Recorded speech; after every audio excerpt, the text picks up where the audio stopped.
Fade in, fade in, fade in, fade in, fade in. No, God! No, God, please, no! No! No! No! Are you bummed that Luke didn't get sort of a reunion with Han Solo? Absolutely. In fact, when I was reading it, I thought, if Leia's trying to mentally contact me and she's not successful, she'll rush to his aid. She'll get close to him and then get into some dire situation, and that's when I show up for a big yay! Save her life. Then we rush to Han and are in the same position that Rey and Finn and Chewie are. Too late to save him, but witnesses. And I say, because it would carry so much emotional resonance into the next film. For us, his wife, his best friend to witness, instead of two characters that have known him, what, 20 minutes? Well, you're assuming that I train Rey. Exactly. Sneaky. Do I? Sneaky. I know I have to be really careful. People say, was it difficult to pick up and wield a lightsaber again? And I go, do I pick up? Is it difficult acting in this movie? Am Well, I in this movie? I can promise you my part is twice as big as it was in Force Awakens. When I read 8, I told Ryan, I fundamentally disagree with virtually everything you've decided about my character. Who is this guy? How did the most optimistic, hopeful character in the galaxy turn into this hermit who says it's time for the Jedi to end? I read that and I said, what? I mean, that's not what a Jedi does. I mean, a Jedi is optimistic. A Jedi has tenacity. He never gives up. He doesn't secrete himself on an island. But you'll... Something that George initially set out to do was a kind of 3-act saga with these 3 trilogies. And I think we felt that we should honor and respect that. Liar! Liar! Liar! I think that the thing that George never did was maintain the status quo. And I think that that's really important because... Fuck you, fuck you, fuck you, fuck you, fuck you, fuck you, fuck you! I've kind of lost control of Star Wars, so it's going off in a different path than what I intended. But the first 6 are very much mine and my philosophy. And I think that philosophy sort of goes beyond any particular time, because it's based on history, it's based on philosophy, it's based on a lot of things.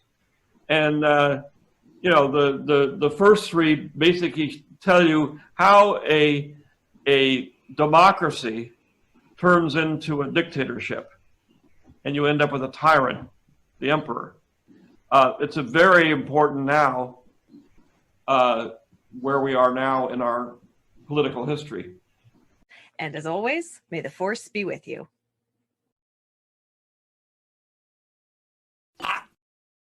I'm kind of retarded.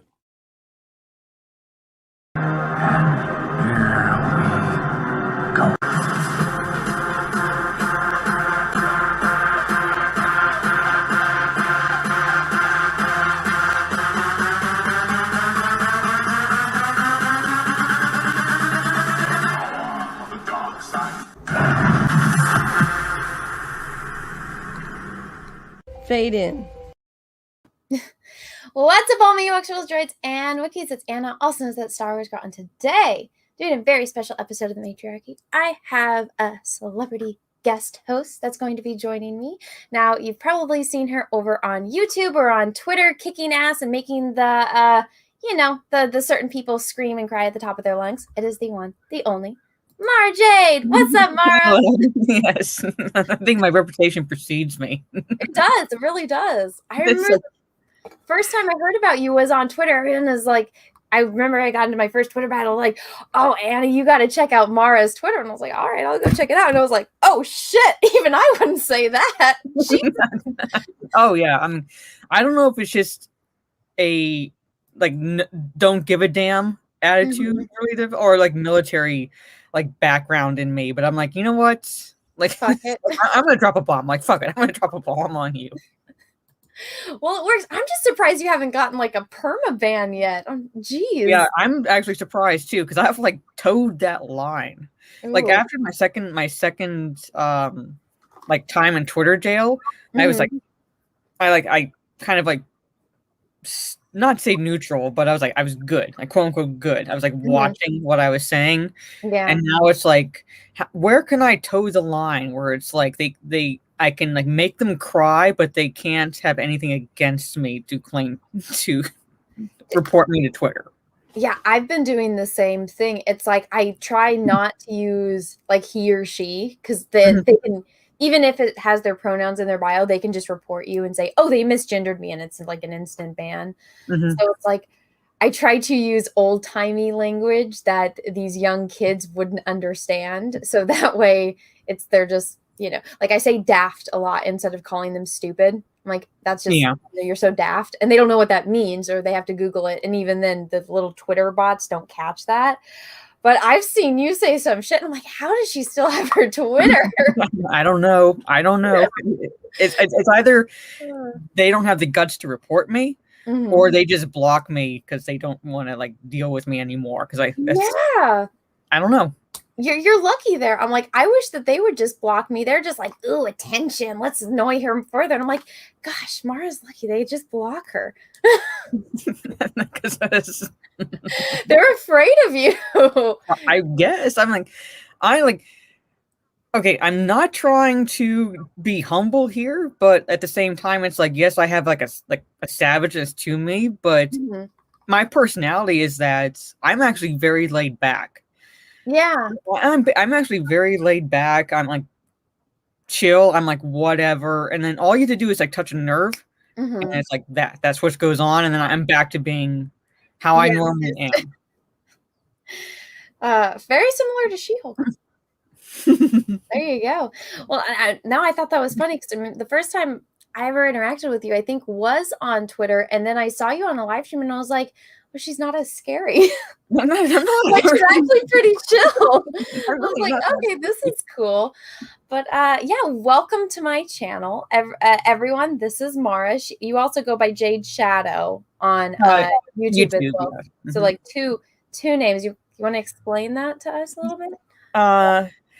Yeah, like I get accused of having a branding issue. Like, yes, I get that. Have a branding issue, but I was going with the theme of like her ships, like her name and her ships, basically. So you can call me Mara Jade. That's how I used to be known, and then I changed it to Jade Shadow on YouTube because every time I found out that people were typing in Mara Jade and getting like a bunch of videos about Mara Jade and not finding my channel. So I'm like, okay, I gotta like pick something that people can find my channel more easily, because who all is going to be talking about her ship Jade Shadow? Not a lot. So that made it easier there. And then like I was going with the themes of the ships, and her other ship is called Jade's Fire. So I made that my Twitch name. So there you go. By the way, everyone, all the links to Mara's YouTube, Twitter, Instagram, and Twitch are all in the description of this video. And I will also be posting them intermittently. If my wonderful, wonderful moderators could do that as well, I'd sincerely appreciate it. That would be awesome of you. There we go. Now, since this is your first time on my channel, I ask everyone these questions. So, Mara, what is your favorite color? Blue. Blue? Okay. Another one. What is your favorite number? 5.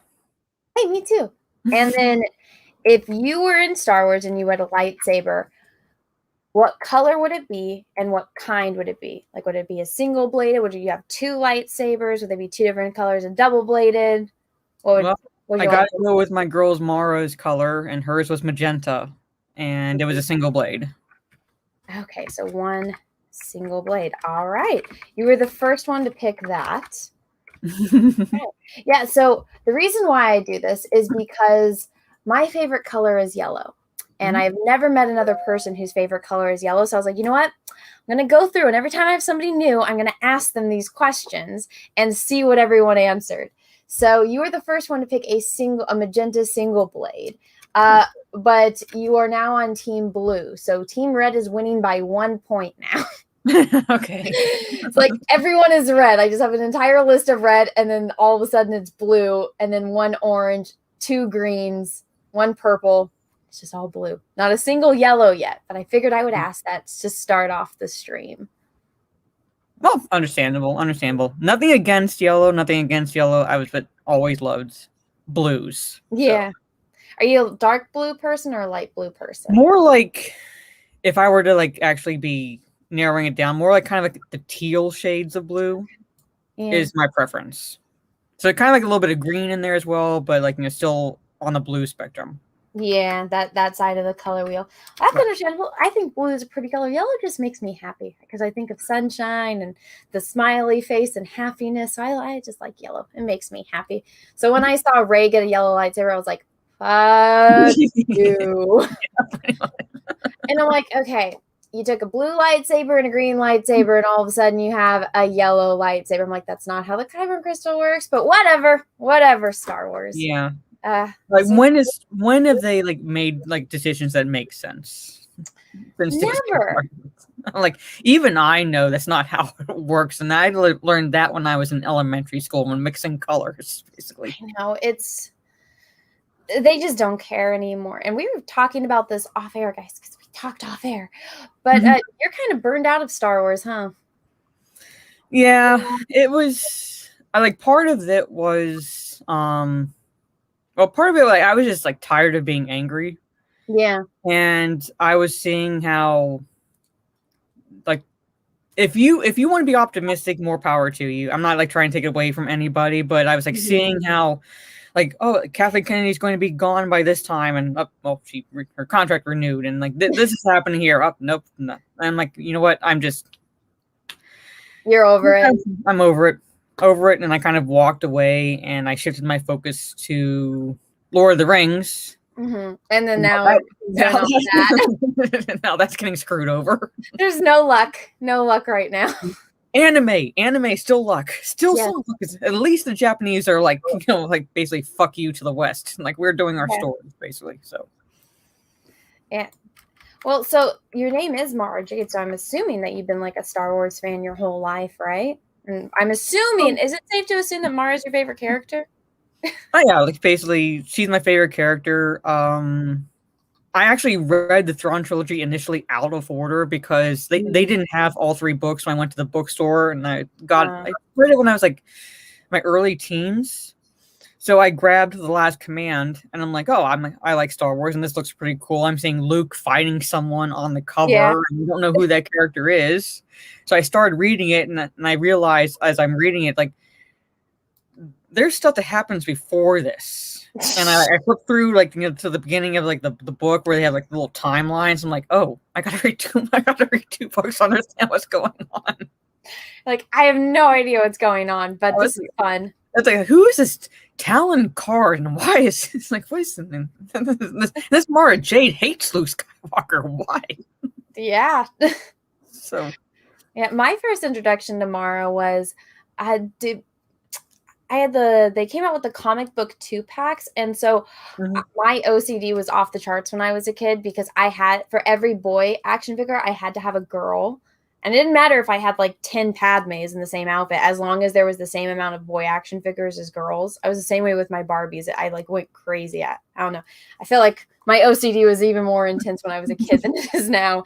But so I saw the 2-pack and I was like, I don't know who that character is, because it's her in the like the purple, and she's got like the bright red hair, and then it's Luke. And I was like, that action figure of Luke looks terrible, but she looks pretty cool. And it came with the comic book, so I opened it and I was like, this is really cool. And it's, the one with Thrawn, and you get to learn about all these characters. So that was my first intro to her character. And I didn't get to read the Thrawn books until, a few years ago. But I knew who they were because of that. But my mom was like, no, it's too weird. You can't read this shit.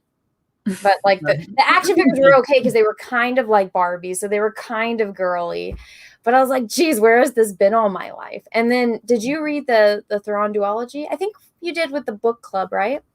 Not the duology, no. I read the reread the Thrawn trilogy, and I reread the Bane trilogy, the Kenobi book, and Outbound Flight. And I haven't been able to really be on those streams because like schedules change.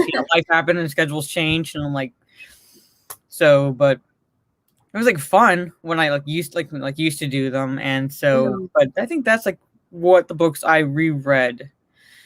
I want to go back and read The Mandalorian, not Wars, but The Mandalorian Trilogy, because there's like a trilogy set right after, not right after the events, but basically picks up where Boba Fett escapes the Sarlacc pit. Okay. Oh yeah, I know It exactly. follows Boba Fett in that one, so. I know this is out of order, but I'm going to read it anyway because we have a celebrity. Hello, Drunk 3PO. And Drunk 3PO, thank you for the super chat. And he says, Anna, can you tell Mara she left some things at my house? Mara, Drunk wants me to tell you he left things at his house. What things are you leaving at Drunk 3PO's house, Mara? I don't know. I mean, he has a bunch of these college girls living next to him. So for all I know, that's their stuff. And I'm saying he's one he has to look through that stuff because he's the celebrity. Yeah. He can have his into it. Well, Drunk, I still want to know, Mara, did you ever get your leggings? I actually did. I actually did. Did?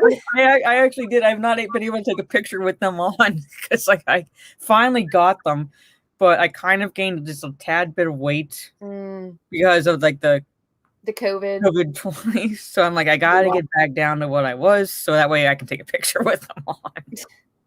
Well, screw that. Make him wait. He made you wait for a year or two, right? Fuck that. Make Drunk 3PO wait. At least I was you gonna send my leggings? Did you send my leggings? I'm gonna send Mara her leggings, and 2 months later, I'm gonna send Mara. Hey, I asked for leggings too. I never got them. He just sent me some shirts and a pillow, but this pillow makes a nice little back for this chair. There you go.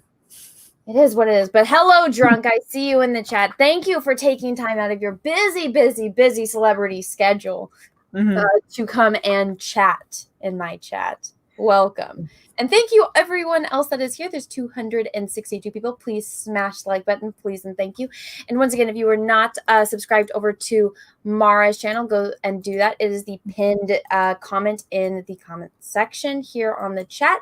So this is Mara's channel right here. So that way, just in case you're looking for Jade Shadow, it's just like this. Who did this drawing of you?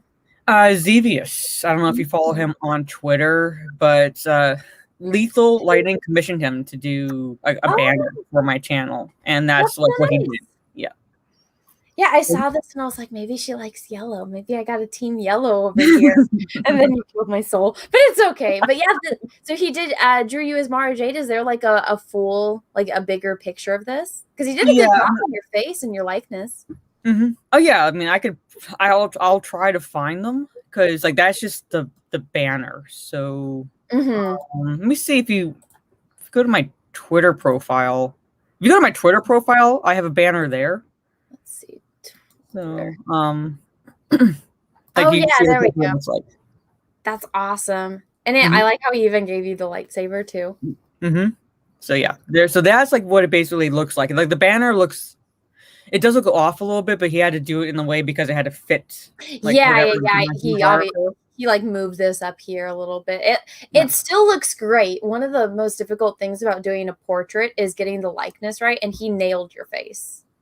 Yeah, I was actually shocked because Lethal's acting all giddy and things like that, and he's like I have a surprise for you, and I'm sitting there going okay, I'll wait, I'll be surprised and things like that, and he's the one I wasn't even pestering him or anything like that. He spilled it okay, I gotta show you what he did.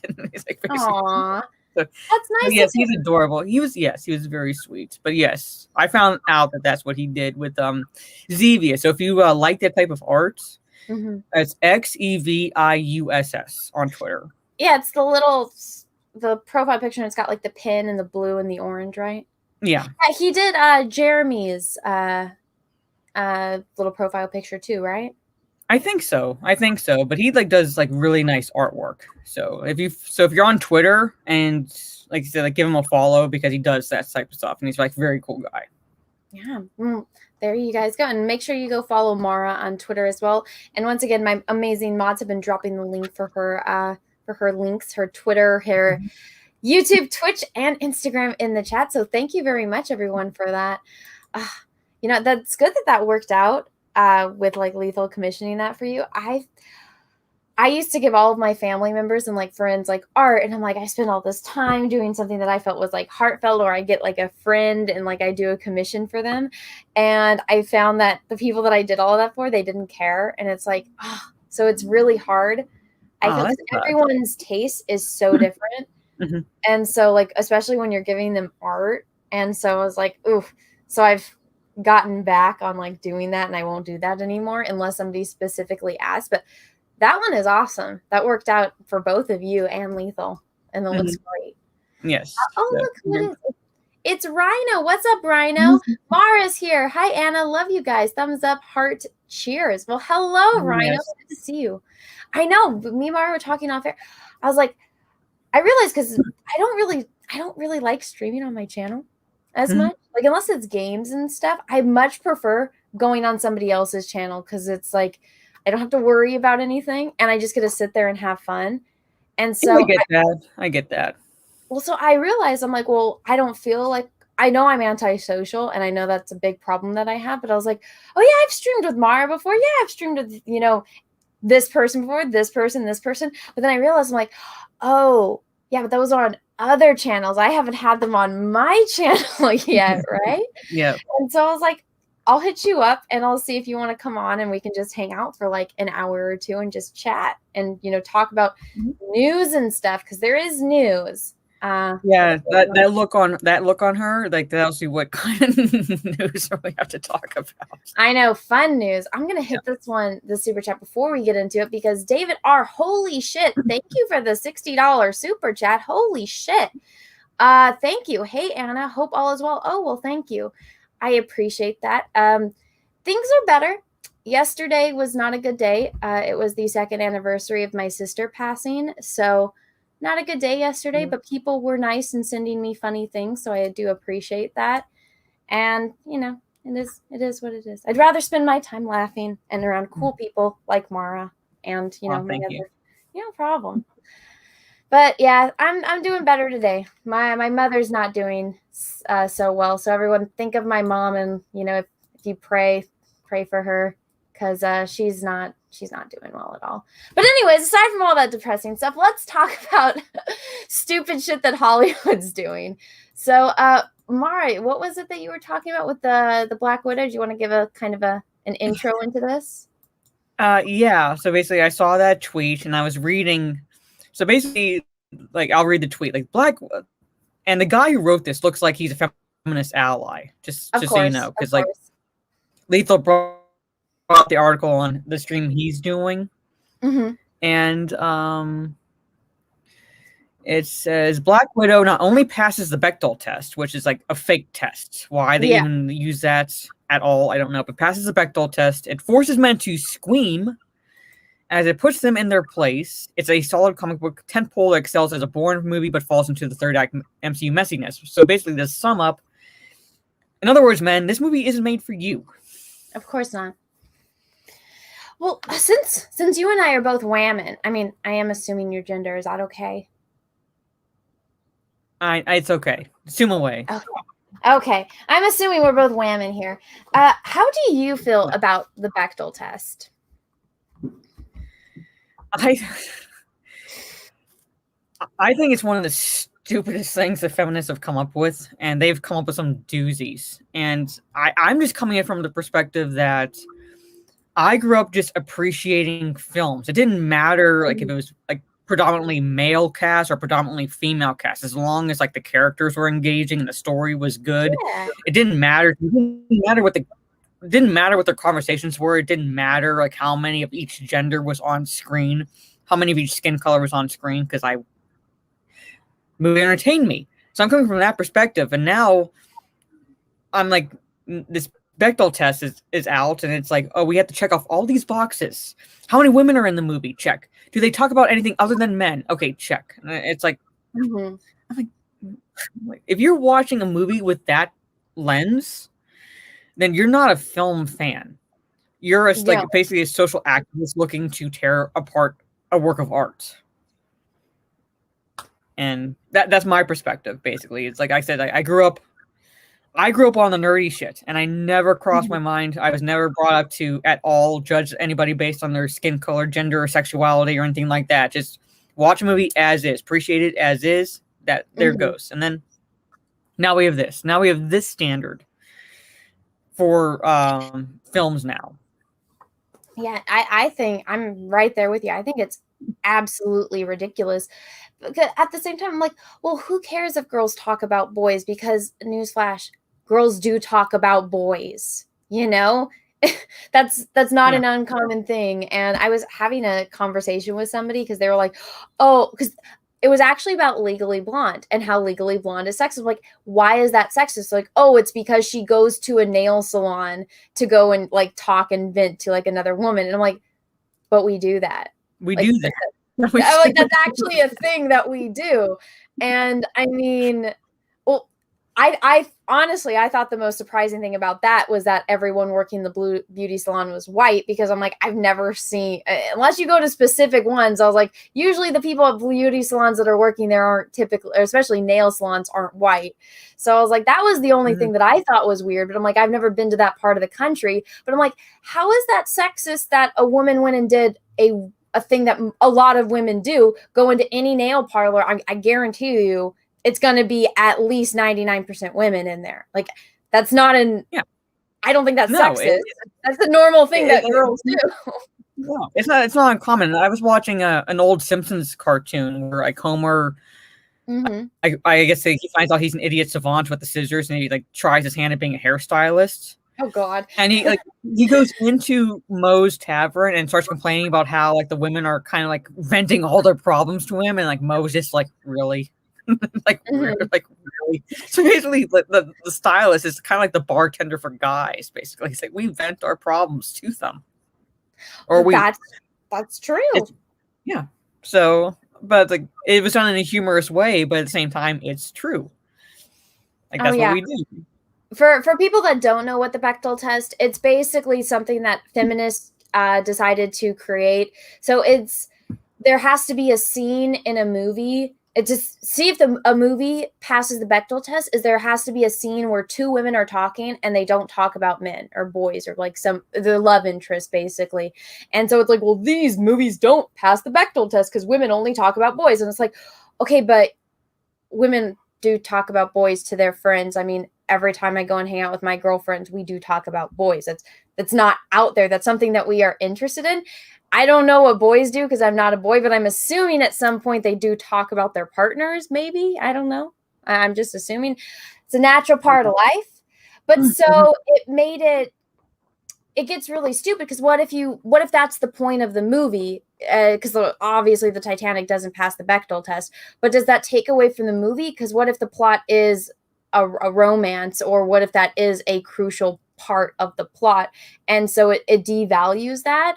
And so it looks at, you actually look at it, it's a pretty sexist test, but they think that it's not sexist. And it's just all the convoluted shit that always happens with these type of feminists. But yeah, basically every romantic comedy would fail the Bechdel test, pretty much. I feel like almost every movie fails the Bechdel test, which, I mean, the Bechdel test is just a stupid test. Like, in general, it's a stupid test. And I've never met a woman that likes it. It's always, the same thing that you just said when I asked you about it. It's like, it's dumb. Most people don't watch a movie and look at it through this, and this. Like when I watched Star Wars, yes, Princess Leia was there, but I related the most to Luke Skywalker because he was the one that was learning and going on his hero's journey, where Leia was already put together. Yeah. I feel like a lot of people don't feel like they're put together, especially when they're a child. And so, like, for you, when you watch the films, not like reading the books or anything, when you watch the movies, which one do you relate the most to? Like the movies, I'd probably be in like line with you, like Luke Skywalker, because granted, when I first saw them, I was like about 3 to 3.5 years old, so I don't exactly remember the first time I watched them. But progressive viewings from that, I'm watching them as a kid. So basically, he's growing from like the first movie to the second movie to the third movie, and it's kind of teaching kids it's okay to fail. Yeah. Like, like there's no shame in failing, but the real shame is if you don't pick yourself back up, basically. And that's what Luke Skywalker taught us. Like, he had his butt handed to him by Darth Vader in Empire Strikes Back, but he didn't give up. Yeah. He came back in Return of the Jedi, trained some more for a year, and he was essentially a Jedi Knight, like without being actually knighted. Mm-hmm. So, and that's what those movies taught us, at least with Luke Skywalker's character. So, Well, yeah, and I mean, same. It's funny because I watched Star Wars when I was about 2.5 or 2 3/4, because I watched it. Actually, it was the anniversary of me watching Star Wars. I watched it on June 24th, back a long, long time ago, when I was like almost, because I turned 3 in October, so like 2 3/4 or something like that. So you and I watched it when we were really, really young, yeah. which is awesome, because most people, I was like, how old are you when you watch Star Wars? They're like, oh, 10. I was like, really? You went 10 years of your life without seeing Star Wars? Oh my goodness. No, that's what I was like. I know that I was at least like at least 3.5, because I'm about 4.5 years older than my one brother. Mm-hmm. And when I was about 4 is when they knew the gender, like that they were going to have a boy, and they were tossing around names that they were going to come up with, like, to name him whenever he was born. And if anybody's named Adam in the chat, I apologize. I was like 4 years old. I have no problem with the name now, but when I was 4 years old, apparently I had a problem with the name because there were too many Adams in my school, in my preschool. I was sick of the name. And that's what I told my parents when they asked me that. And so to humor me, they were like, "Oh, so what would you name your brother?" And the first words out of my mouth were Obi-Wan Kenobi.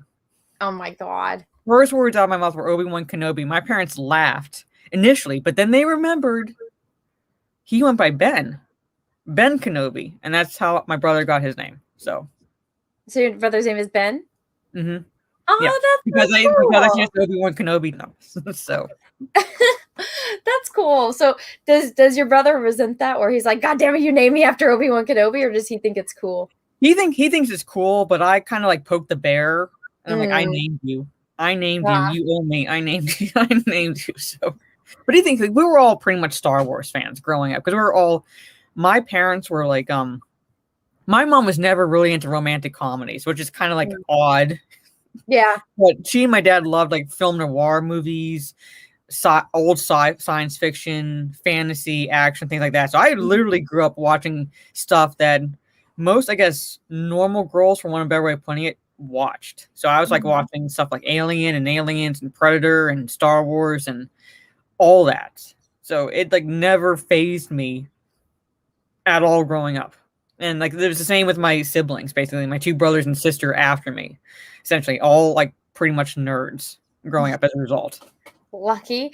I feel like my sister, so we took turns watch, like, with the TV, because we lived on a ranch, so we didn't have like TV channels. We only, whatever VHS we had at the time. And so every time it was my turn to watch a movie, I'd watch Star Wars. I'm like, no. The only thing that like everyone in the family liked was Lord of the Rings, so it's like that was fine. But with the Star Wars and stuff, my sister, she's on this whole kick right now that she likes Star Trek, and so she's the one that likes Star Wars. You can't like Star Wars and Star Trek, so she thinks that Star Trek is better, and I'm just like, Emily, you don't know anything about Star Trek. But she thinks that she does. And so now she's like all on this big hype that, oh yeah, I'm the Star Trek fan and Anna's the loser Star Wars fan. And I'm just like, that doesn't make sense, but whatever. Younger siblings, am I right? Yeah.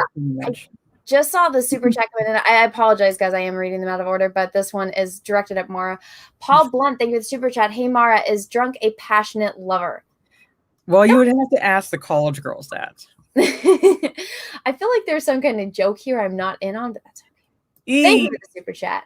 I harass him on his Twitch streams. Oh, okay. So yeah, this is him kind of getting back at me. So he was playing Mario Golf earlier.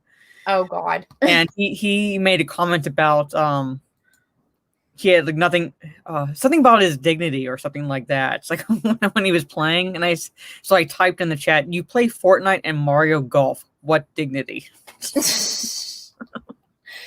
Oh my God. Yeah. I remember one time, like, I saw the notification that Drunk was live, and I clicked on it, and he's playing like Lego Harry Potter, and I was like, what are you doing? Oh, actually, I love those streams. Like Really? like I said, I still I love them because I love to harass them in the chat. Mm. And he was playing Lego Harry Potter, and I'm trying to help him in the chat. I'm like, go here. I think you're supposed to go here. Go here. And he would never pay attention to the chat. Until finally he was like, Mara, tell me where to go. I don't know where to go. And I'm like, oh, now you won't help. Now you want my help. I see how it is. That sounds like something Drunk would do, so I'm not surprised.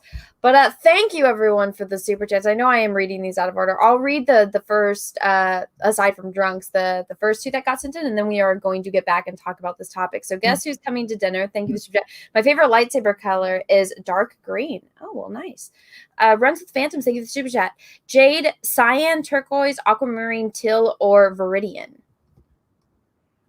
Oh, like what my preference is, basically? Yeah.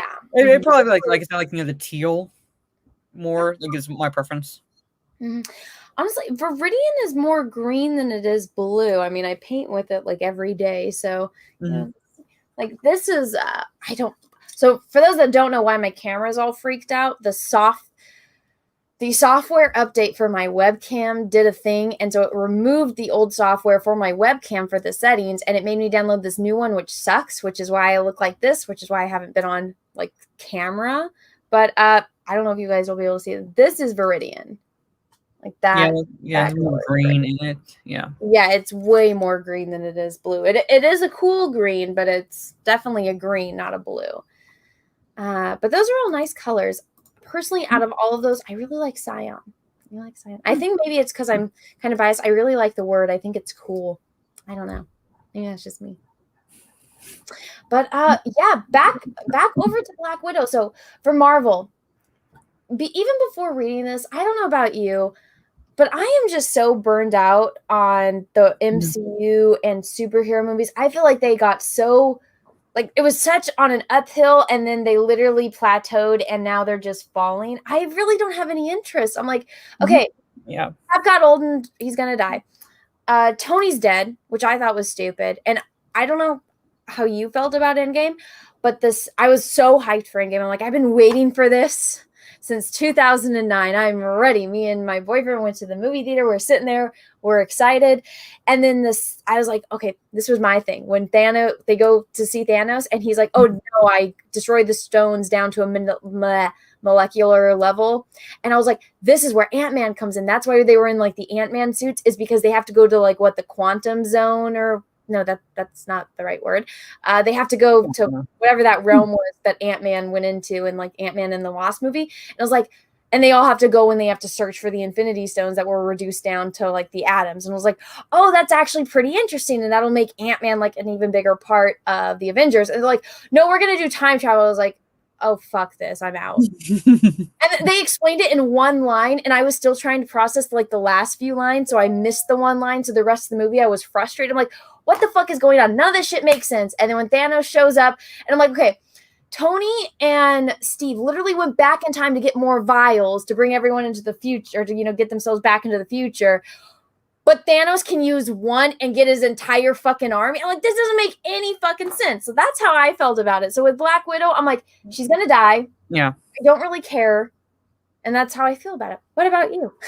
Well, actually, I honestly checked out at Doctor Strange. So, Okay. But like for me, it was because like Marvel, the MCU became a little bit like too formulaic for me. Like since they started, like ever since Guardians of the Galaxy, they're like, oh, that humor works, that style works. We'll do it for just about every movie coming out after that. Yeah.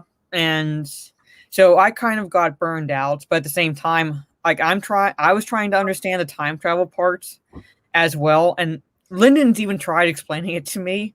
And like, why didn't they just go back in time and aim for the head? Like, why didn't they go back in time and aim for the head? And he's like trying to like, no, they can't do that because this, and this. I'm like, that's so convoluted. That's why you don't introduce time travel, folks, unless you actually understand how it works. That's why you don't do it.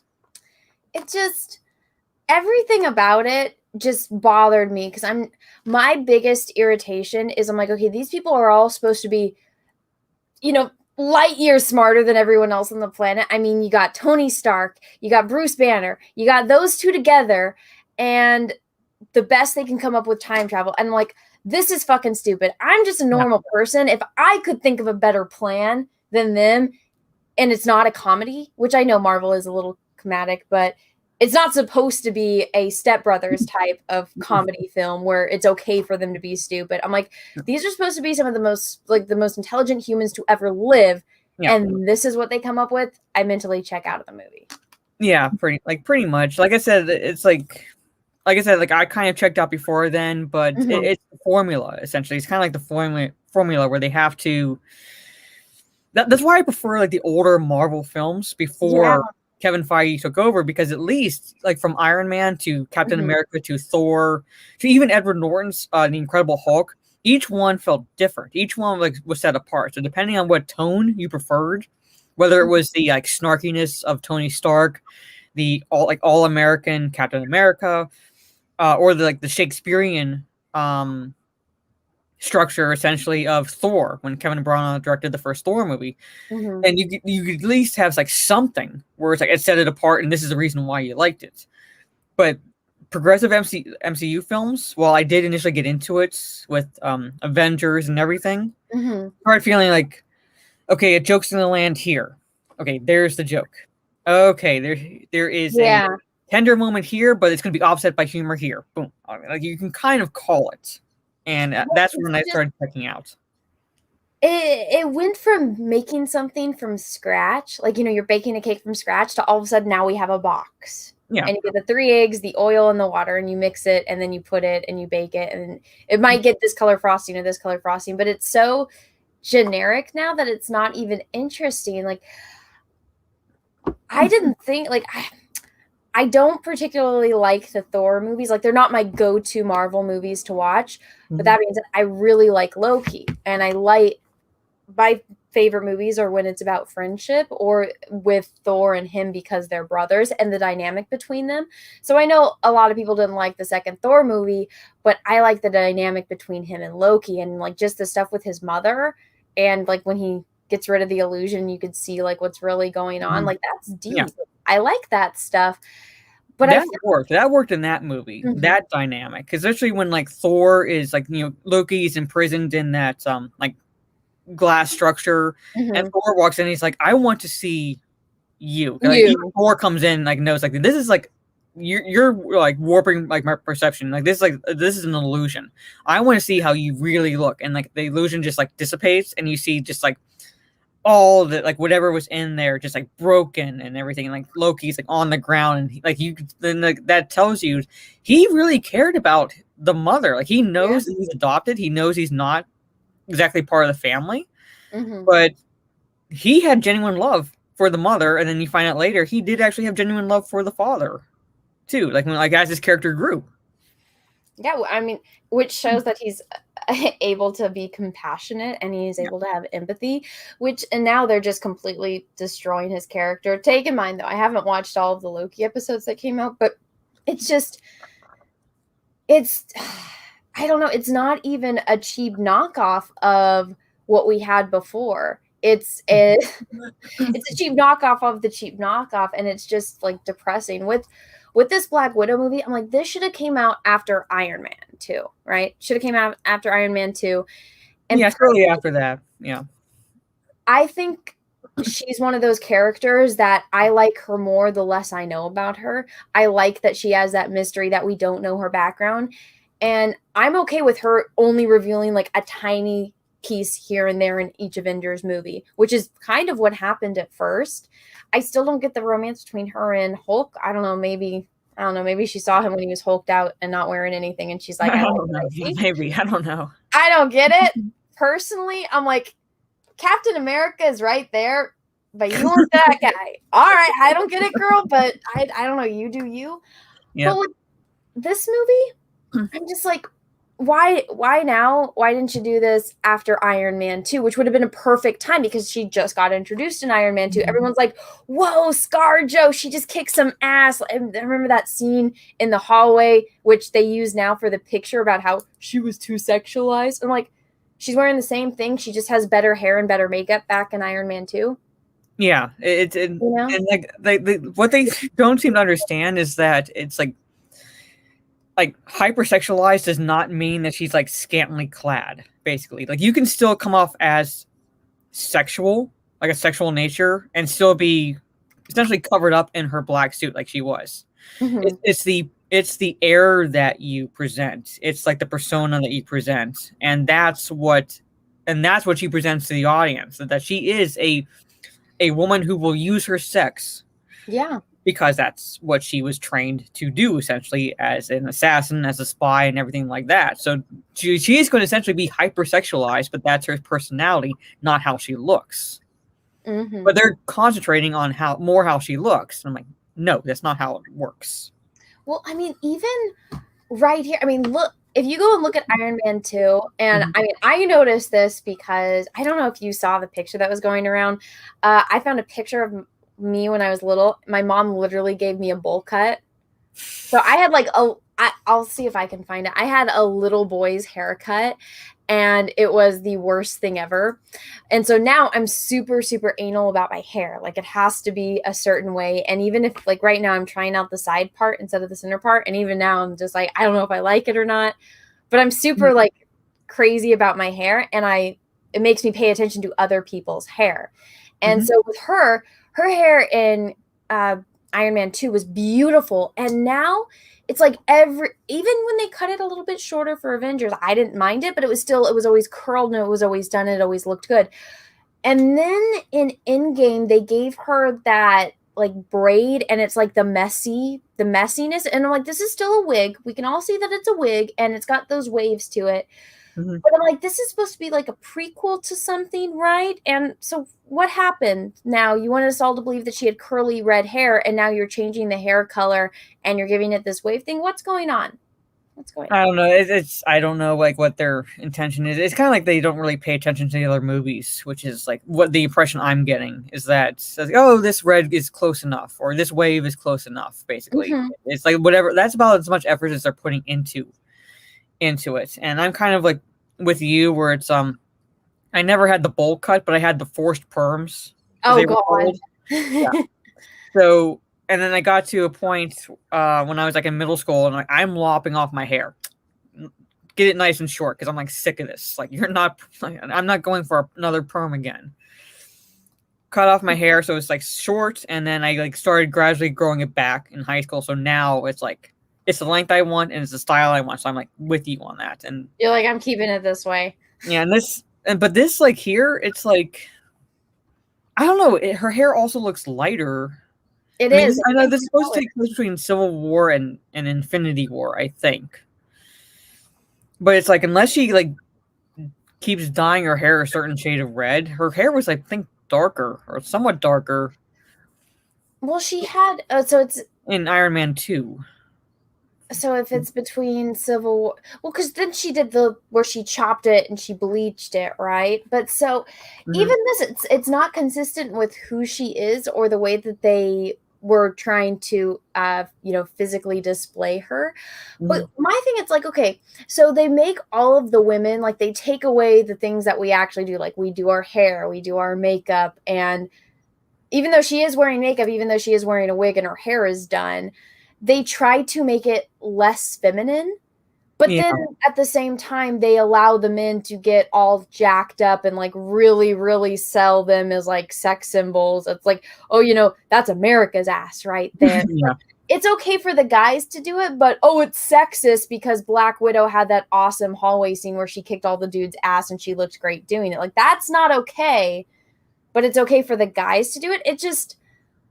It's very hypocritical, right? It is. It's very hypocritical, and I kind of pointed this out in my most recent video. It's like if masculinity was so toxic, why are you taking away the femininity of women and making them more masculine? Exactly. I don't get it either. So I'm like, it doesn't make any sense. And I was like, do you see how stupid this shit is? Basically, it's like, why are you taking away the very thing that basically sets us apart from men? It does not mean that like either or gender is better than the other. It's just we're different. And we have certain characteristics that set ourselves apart. And femininity is the defining characteristic that sets us apart from men. Otherwise, we'd all be androgynous. Mm-hmm. It's like that's what's just, I don't know. I don't get why they're doing this, and also them talking about it being hypersexualized and focusing on the male gaze. And like, you do also realize you're taking away from lesbians and bisexual women, right? Who want to look at this. Well, yeah, let this actually comment that just popped up is perfect to that. See, it says, see lesbians that want women to look like men. No, most of my friends that are lesbians, they like the extremely feminine women, like the lipstick lesbians. I mean, I don't know. So I feel like Ruby Rose is kind of in the middle because she's got the edge, but I wouldn't call her a butch lesbian. Mm-hmm. But I feel like every single person, when they're looking for a romantic partner, one of the things that they want is for them to be hot. And a lot of lesbians that I know, it's like, you have to look like fucking Barbie. You have to be in shape. Your hair has to be done. Your makeup has to be done. You have to be extremely girly. And that's what the lesbian likes. Or, at least the lesbians that I know, they like that. That is their thing because they're attracted to women, not men. And they look for that in their partner. So making women look more masculine, it's like you just said, Mara, taking away from the lesbians and, the bi women. It doesn't make any sense to me. And I was like, just thinking like, when all this started going down, just started thinking that, and I was like, how are they getting away with this? Like, they're supposed to be allies of the LGBTQ plus community. And I'm sitting here going, you're taking away their voices by focusing on just straight white men. Yeah. But you're supposed to be an ally. It doesn't. Everything that they do is so unbelievably hypocritical. Mm-hmm. And the fact that when I pointed out, or when you pointed out, or when other people pointed out, they don't care. Like, I pointed this out to plenty of people and they scream at the top of their lungs. They're like, rah, you're a sexist, misogynist man, David. And it's like, I'm a girl. And they're like, black, or rah. Yeah, or internalized misogyny. Like, okay, yes. whatever. Or they're like, you're a pick me girl. And it's like, because I'm pointing out a very obvious thing that somehow just went over your head. I don't get it. Yeah, like, apparently, like, we have our own opinions, but it's only for men to, like, we're pick me girls. Like, oh, like, men notice us. I'm like where's like, what in my comment is saying that I want the men to pick me? I know. What in here is telling me, like, it's wanting me to get men to notice me? Well, you know what I find funny, because I was watching, the what is her name? Like Niku or something, the Bernie. Oh yeah, her. Yeah. The like, okay, boomer chick. It's funny because they don't call her pick me girl. That's like, oh, that's female empowerment. But then it's like, when you or I try to make a point, it's like, oh, you're a pick me girl. It's like, so we're pick me girls for actually trying to have a civil conversation, or trying to have, like, even if it's a debate, we're just trying to, get the facts right. But then when you get a literal Twitch thought, that's not a pick me girl. That's female empowerment. And it's like, do you not see how those things are actually the opposite? Like, come on. No, they don't. They don't, because it all boils down to is the fact that we have an opinion opposing them. And because we're not essentially goose stepping to their opinions, then we are the pick me girls. So it doesn't matter if it's just, like I said, it's our own opinion. We're not doing this to get men's attention at all. Sometimes we're even, like, giving opinions not exactly in line with what men are saying either. But we still are accused of, like, oh, you're just saying this so you can get the guy's attention. I'm like, yeah. Well, if that worked, honey, I would have a lot more boyfriends now than, like, I have, like, growing up. I mean, it doesn't work like that. No, it doesn't. But also, I'm just like, what men do you think I'm trying to get to pay attention to me? It's like, I got the boy. I have my boyfriend. I have a cat that's a boy. He doesn't fucking like me. I feel like that's the only boy I truly tried to get his attention. I'm like, just fucking love me, cat. And he's like, fuck you. And I'm like, I will feed you. And he's just like, fuck you, human. Change my litter box. And I'm like, fine. And then he's like, I'm still gonna pee on your pillow. And I'm like, fuck. I'm like, cat, just love me. That's the only guy's attention that I actually want, that he just is like, fuck you, human. But I'm just, whenever they say that, I'm like, there was one where I literally posted, like, a screenshot of a definition of a word, and like, you're just a pick me girl. I'm like, how? I don't know. How does that work? You little weirdos. But Yeah, I they mean, are. They are pretty much weirdos. They're programmed, and they can't deviate from their programming. So it's pretty much what they are. which is weird because I feel like, I don't know if you noticed this or not, but as the MCU has progressed, they've kind of infiltrated it more. So even if you give an opinion like, oh, I prefer Iron Man suit in this movie versus this, you all of a sudden get all of their stands that come and like just blow up your timeline and your mentions. And I saw it happen to someone when they were talking about with the Falcon and the Winter Soldier. I didn't watch it. I don't really have any interest in watching it, but somebody, like, people were talking about that and it was just blowing up. And then this with Black Widow, it was somebody else that I follow who I cannot remember whose account it was, or else I would have pulled it up. But they commented something about how it should have come out before. Nothing controversial, Mara. Absolutely nothing like criticizing it or anything. It's just like, wow, I wish this movie would have came out earlier. And all of the Black Widow stands were like blowing up there. And I'm just like, it was, if anything, this person was saying that they like Black Widow and they wanted the movie to come out earlier, but they're just attacking this person. I'm like, Jesus, nothing is ever good enough for them. And so when I saw this, because this has been making the rounds, like this IndieWire thing where it's what is it? It hasn't passed the Bechdel test for. It forces men to scream. Is that scream as it puts them in their place. As they saw a comic book that excels as a Bourne movie, but falls into third act MCU messiness. Lovely. But this part, when I read it, I'm like, it forces men to scream as it puts them in their place. I'm like, I don't even want to watch that. Who is this movie made for? Because I'm a whammon. The second I read that, I was like, okay, I have no interest in this. Like, as soon as I had very little interest to begin with, but like for me, it was like as soon as I read not only passes the Bechdel test, I'm like, okay, I'm out. Yeah. I'm kind of like checked out. And like I said, the only reason I would see it is to compare and contrast it to the actual Braun one that's coming out the same day. So, which is the one I do want to see. Because he has demonstrated with his Captain Marvel porn parody that he understands the characters better than Disney does. And he's also shown in like the Taskmaster. Even the costumes are. Like, he even shows like he understands these characters better. Let me see if I can pull it up because I don't want to get porn up on my channel. But have you been on? I know Lethal did like a stream with him, and he's had a few of the ladies. I was on with Kenzie Taylor. Kenzie Taylor, and she was the Captain Marvel one. Do you want to explain that while I look up Axel's basically, Axel Braun is like a pretty famous porn director, and he's like I'm not saying this is the only thing he's done, but he's like most recently been known for like the parodies he does, and he'll parody like Justice League, or he'll do like his own version of Justice League. He'll do like in Captain Marvel, which is like Kenzie Taylor right in the middle. He's doing the Black Widow like parody, and he's also gonna be doing a Batman one.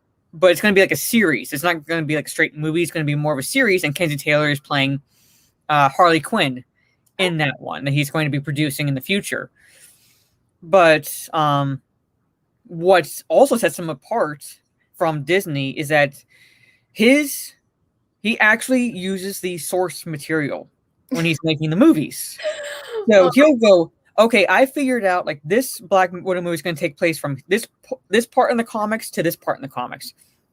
That's his like timeline right there. That's his source material. He goes off of that basically. So what you're watching is what I would imagine the Black Widow movie should be, and that is taking from an actual storyline and in a way adapting it, not what Disney has been doing, and that is kind of like cherry picking here and there from different stories and more trying to appeal to the normie audience as opposed to like the comic book fans. Like I get that they want to appeal to a normie audience because they want the money coming in.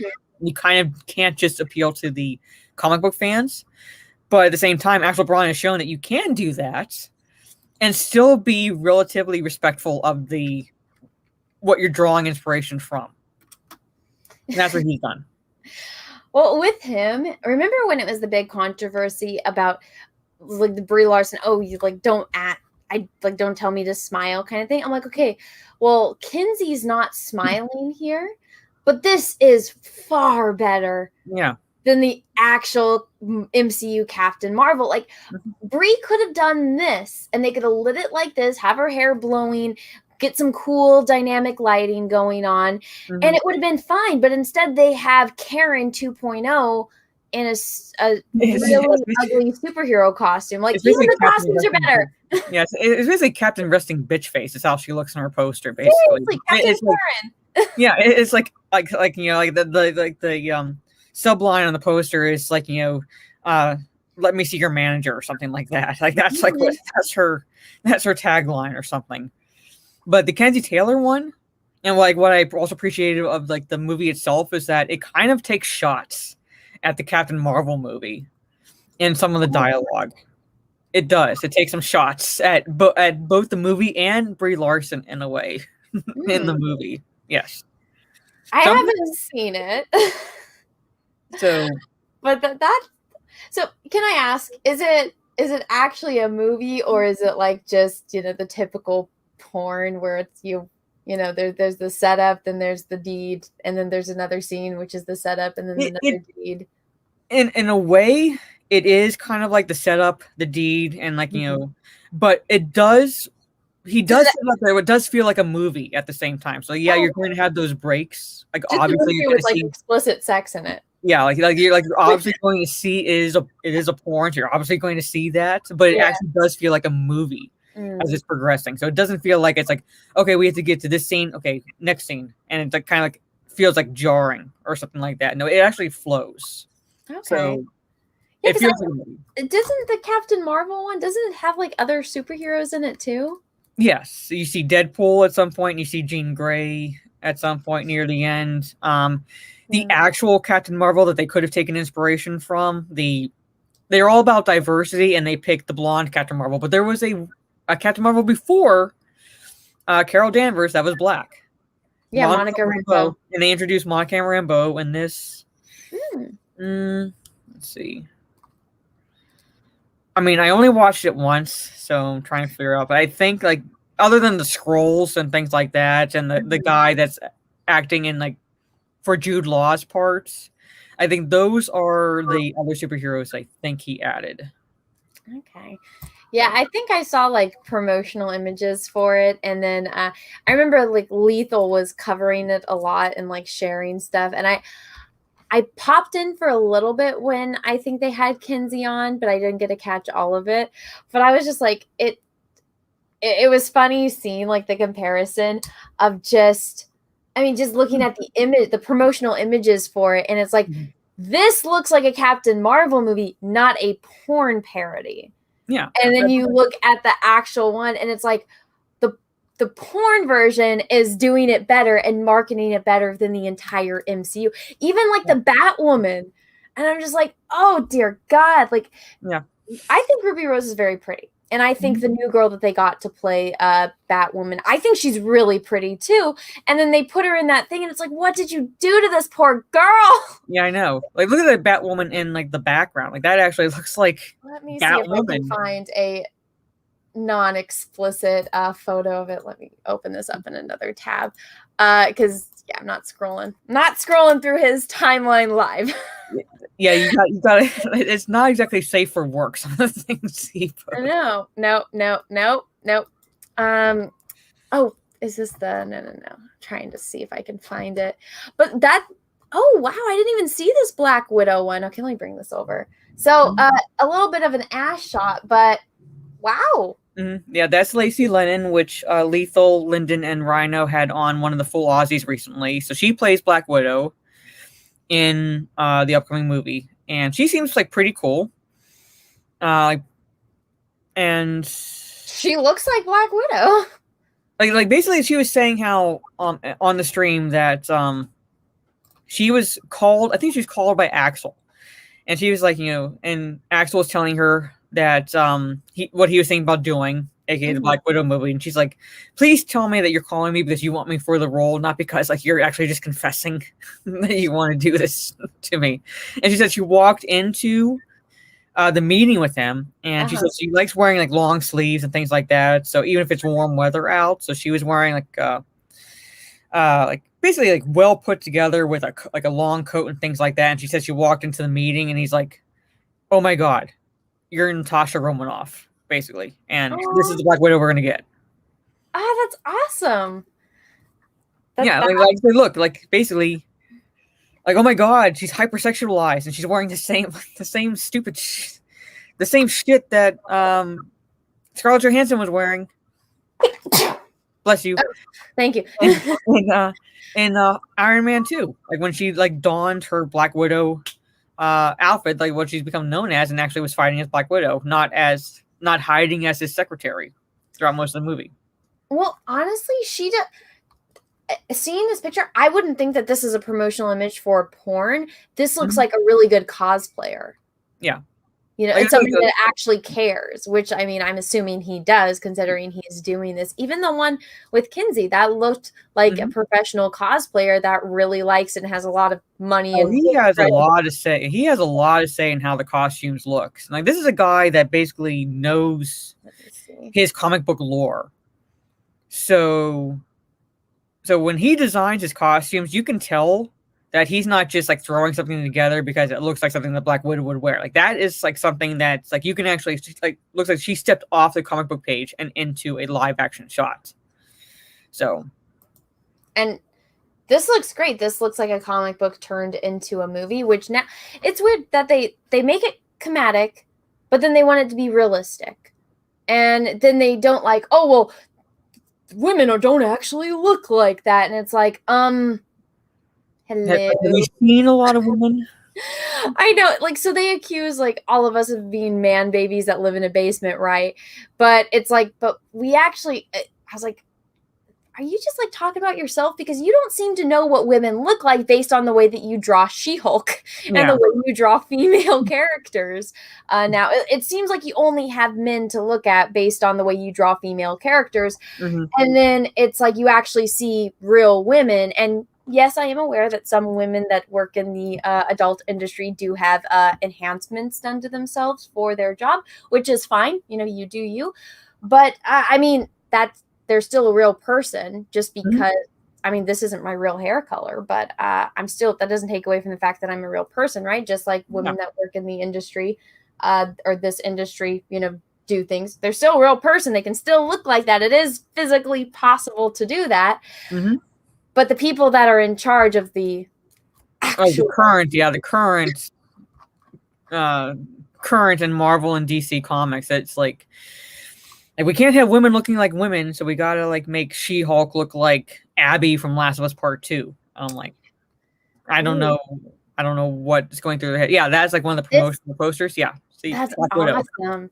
See, I love lighting where it's all dynamic like that. I absolutely love dual lighting. So this looks like a Black Widow movie. I would have added a little bit more in the background, but just for like, this doesn't look like a porn. It seems like it actually cares. Like I said, like that's the thing that sets like his work apart, and that is it actually does feel like a movie, and like you are going to have porn elements to it, obviously because it is a porn parody, but it's one of those ones where it's like, oh, this actually has a plot to it, and you feel like you're watching that plot progress. Well, even with this, I mean, she's not smiling either, but this isn't, excuse me, let me talk to your manager. This is, I'm a fucking assassin and I'm going to fuck you up. Which in this case might be literally. Yeah, basically that's Black Widow. She's an assassin. She will use, like I said earlier, she will use her sexuality to get what she wants. If that means getting closer to a guy because she has to pick his pocket or get something off of him. Which women do, by the way. Yes. Women do that. Yes, we do that. And we like fully admit it. Yes, like we know what like the strengths we have, and we use those. And that's what Natasha Romanoff does, basically. She uses whatever, like I guess not sexual strengths, but like her sexuality, her strength and her sexuality to complete missions. And it works. Yeah.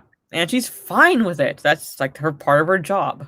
Well, I mean, you have to work with what you got. It's like, do you think Hulk is going to be like a fucking ninja?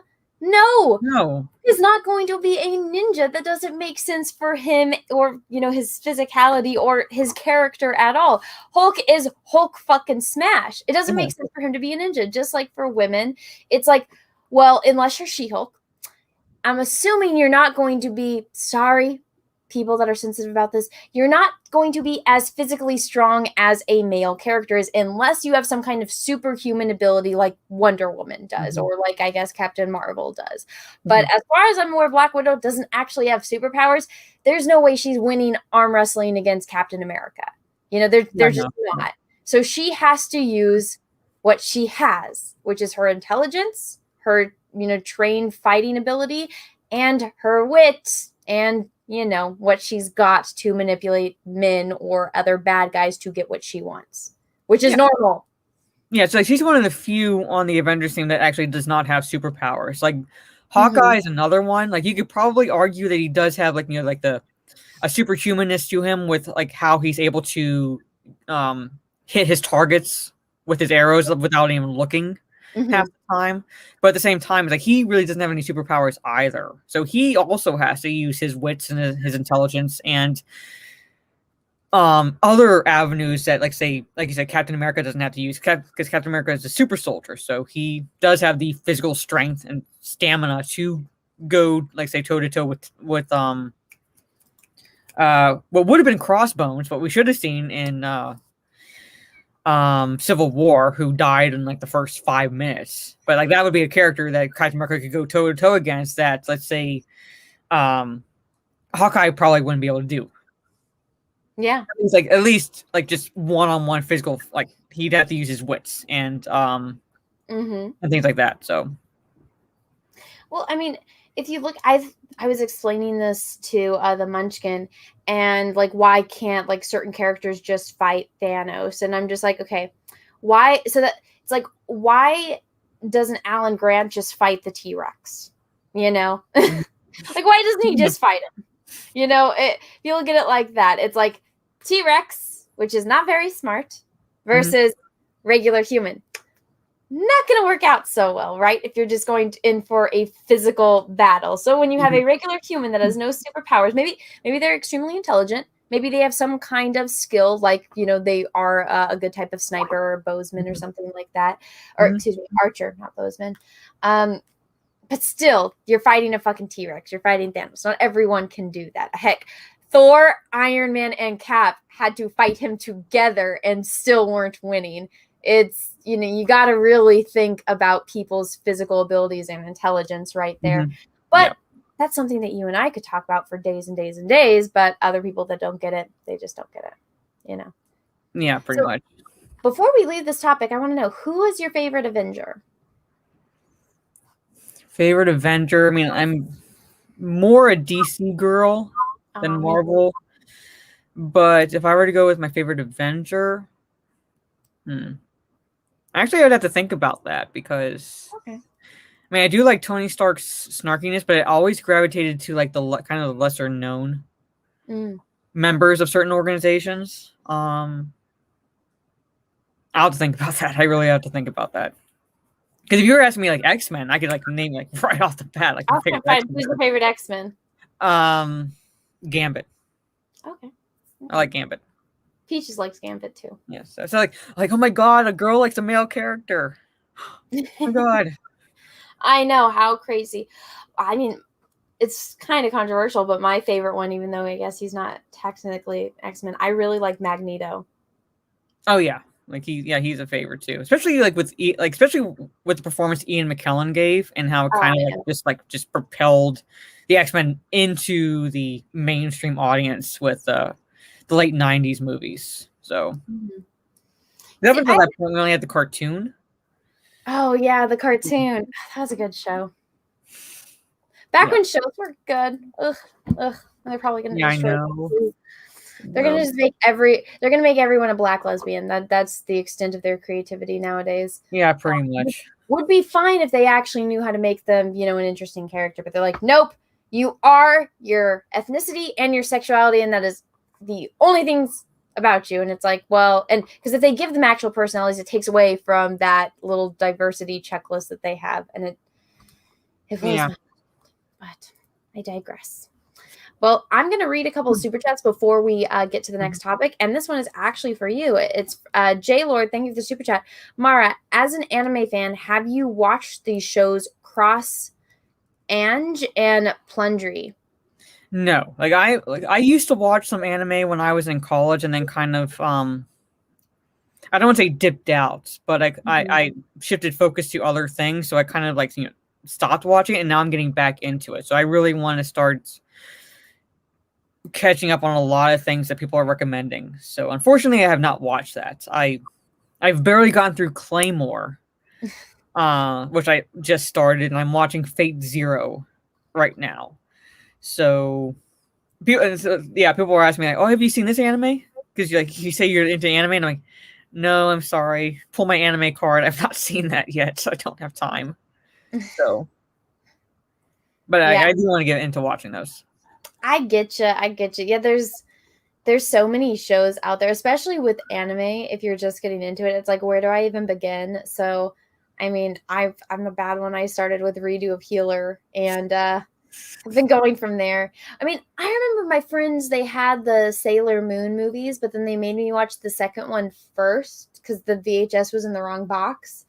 And I was like, I don't know what's going on. And I just have no interest in Sailor Moon because I was so confused in that movie. Oh yeah, that's another one I watched when but the cartoon was on basically when I was a kid, so I kind of got into that.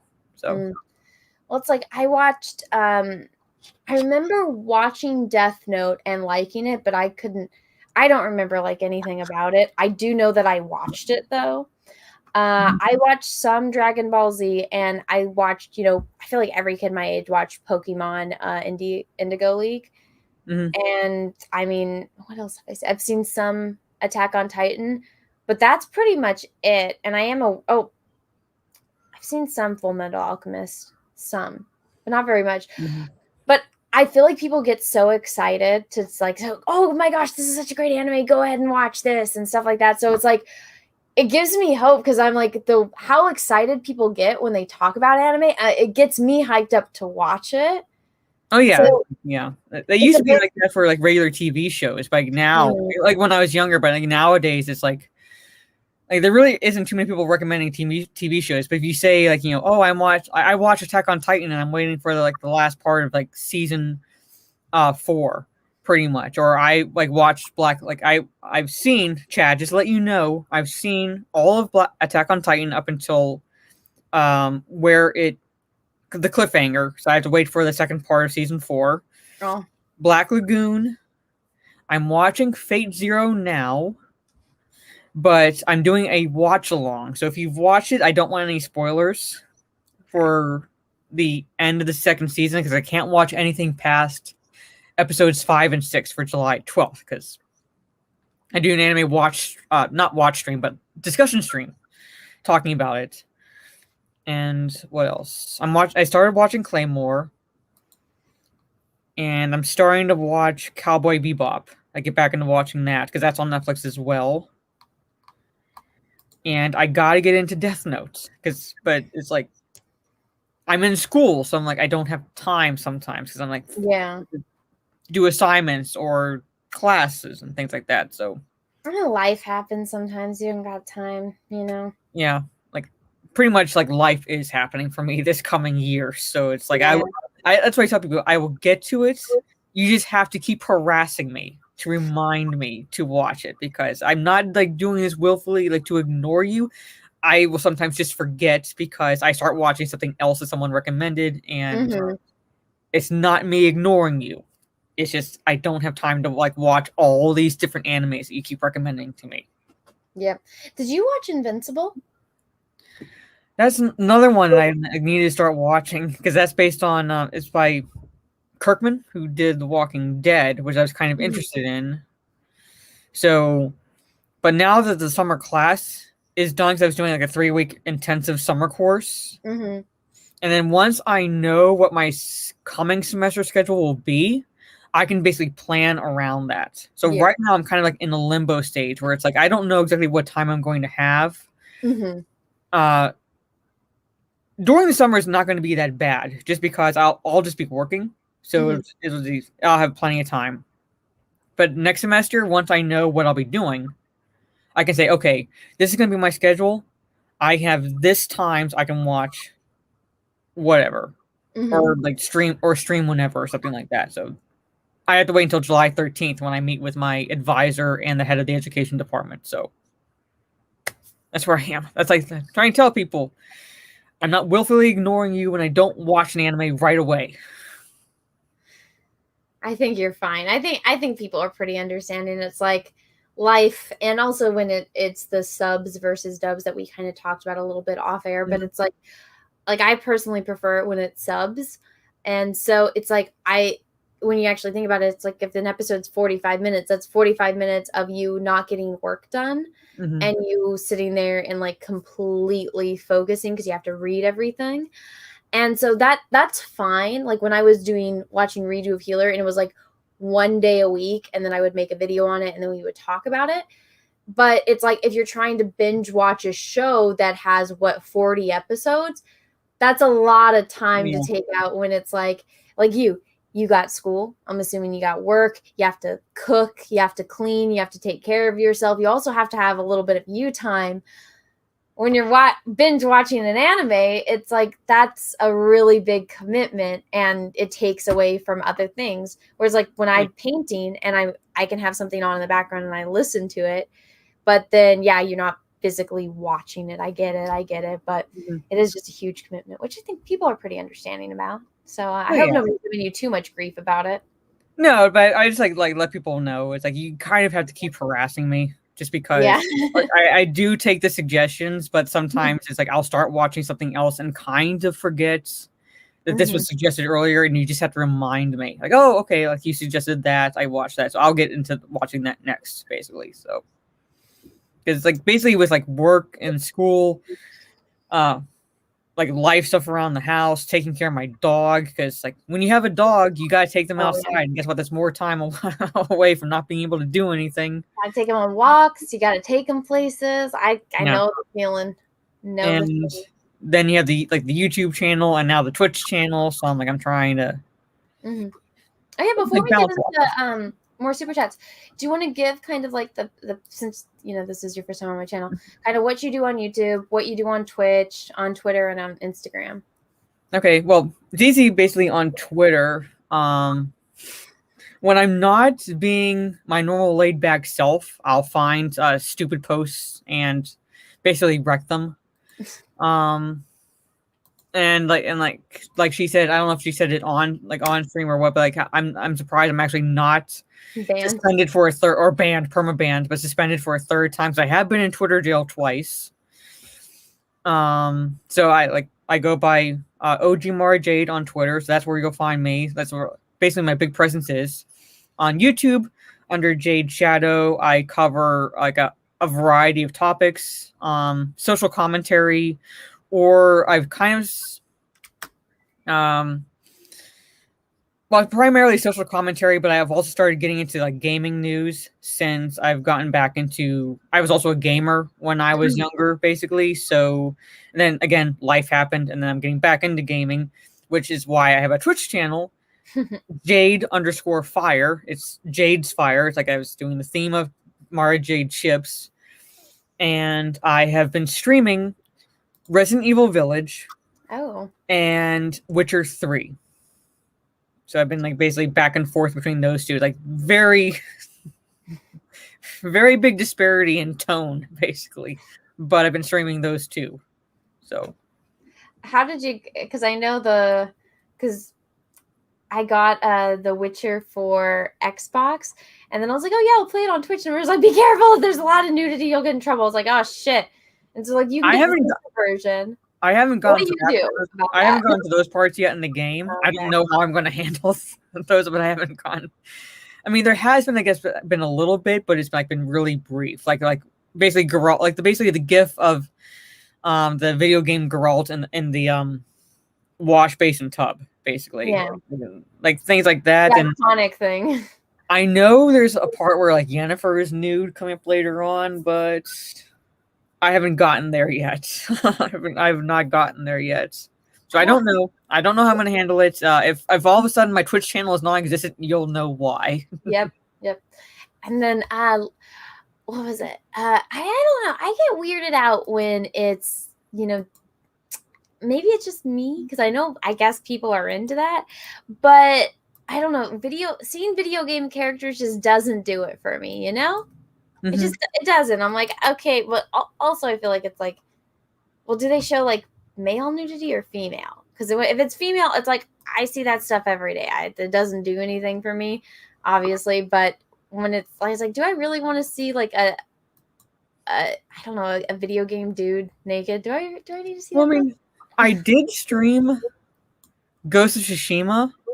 And there are brief moments of nudity. You see Jin Sakai's naked behind when he's going into a hot spring, because you have to like find these hot springs, and it increases your health whenever you go into a hot spring. And it's always a shot of him stepping into the hot spring from behind, and he's naked. Oh, so you see his baby. Yeah, so I mean, I got away with that when I streamed that a while back. So we'll see what happens with Witcher 3, but I just think seeing somebody's bum is just silly. I'm just like, oh, look at the little butt.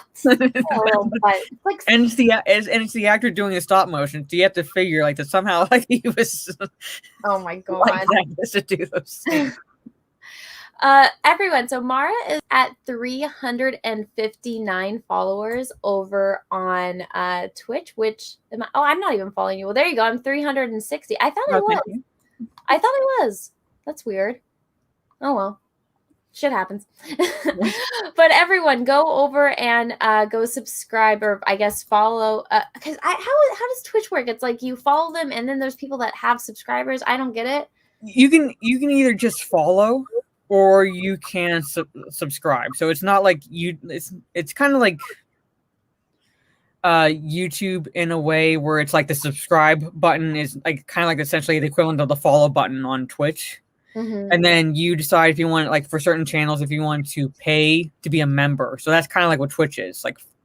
So you can either just follow them to see their content, or subscribe to the channel to kind of help them earn some income if they become affiliates on Twitch. That's primarily what it's for, essentially. So just add like a little bit of extra income that they get. Well, there's only 300 people here, so let's see if we can at least get Mara up to 400 subs or follows over on Twitch. Let me do a little thing, because I think I saw a few people said that they subbed. Oh, hey, look at that, 364. So thank you. Let's see if we can get that up before the end of the stream today, because that sounds cool. It's funny. At first I was like, I don't get it. Why do people like watching people play video games? And then, me just epically failing whenever I'm playing a video game, because I am so bad, and people just helping me struggle. And somebody made like a compilation of every time I failed. And I was like, okay, this is pretty funny. And so like now I see the appeal of it, because then I watch like a couple of like drunk streaming and like those little compilations that people make and post on Twitter, and I'm just like, oh dear God. He was playing Jedi Fallen Order, and he gets to this part where he has to slide down this slope and like jump or do something, and he fell like 33 times. Oh my God. And someone made a compilation of all the times he fell. Oh my God. See, I'm not looking forward to that, because everyone's like, you got to play that game. And I'm like, it looks hard. They're like, no, it's easy. And I was like, you guys lied. Guys said that this game was easy, and it's not easy. And then Drunk spoiled the ending of Fallen Order to me. I think we were on that stream out on Drunk's like Monday show when he spoiled it. I was like, God damn it, Drunk. And he's like, I didn't know. Drunk, like, bless his heart also. Like, I was, again, like I said, I was streaming on Ghost of Tsushima, and I had in the title spoilers, because I got to the very end of the game. So I'm like, if you don't want to know what happens at the end of this game, don't watch. Like, spoilers are in the title. And he complained after that I spoiled the end of the game for him. And I'm like, oh my God. I was like, it's in the title. Fucking Drunk. Spoilers in all caps. But that's always what happens. You tell everyone, hey guys, there's going to be spoilers. Do they check it? Absolutely not. That's always how it goes. But guys, we are so close. Let's see if we can get this up. There's over 300 people here, so let's see if we can get Mara up to 400 follows over here on Twitch. It's 100% free just to click the follow button. Oh, there we go. 373. Is there something special when you get to like a certain number on Twitch? I mean, I might do like a I guess a special Twitch stream or something, but I have not been promoting it as much as I should have. I always remember to promote my YouTube channel, but I forget to promote my Twitch. But yeah, but basically, like if I hit 400, I'll try to do like a special, like maybe do like a poll, of, like what game you want me to play for the like 400 follower celebration. And Blake, I'm not going to do a hot tub stream. Dude, I heard about that they had to make a whole section for the hot tub streams, and then it turns out that nobody wants to advertise on there because they're like, this is a hot tub stream. This is not advertiser friendly. So all of the thoughts just like ruined it. Yeah, pretty much. So I think like for a while they got rid of that ability to select pools, hot tubs, and things like that, but now it's back. So people were just like putting that as the category they were playing it, just basically just to poke fun in the situation. Like Lethal would do a stream on Twitch and he'd have it set in the category pools, hot tubs, and beaches, and he's like at his desk. Oh my god. I heard that Twitch is like really strict about what category you're in, and if you're in like the wrong category, they can like flag you. Is that true?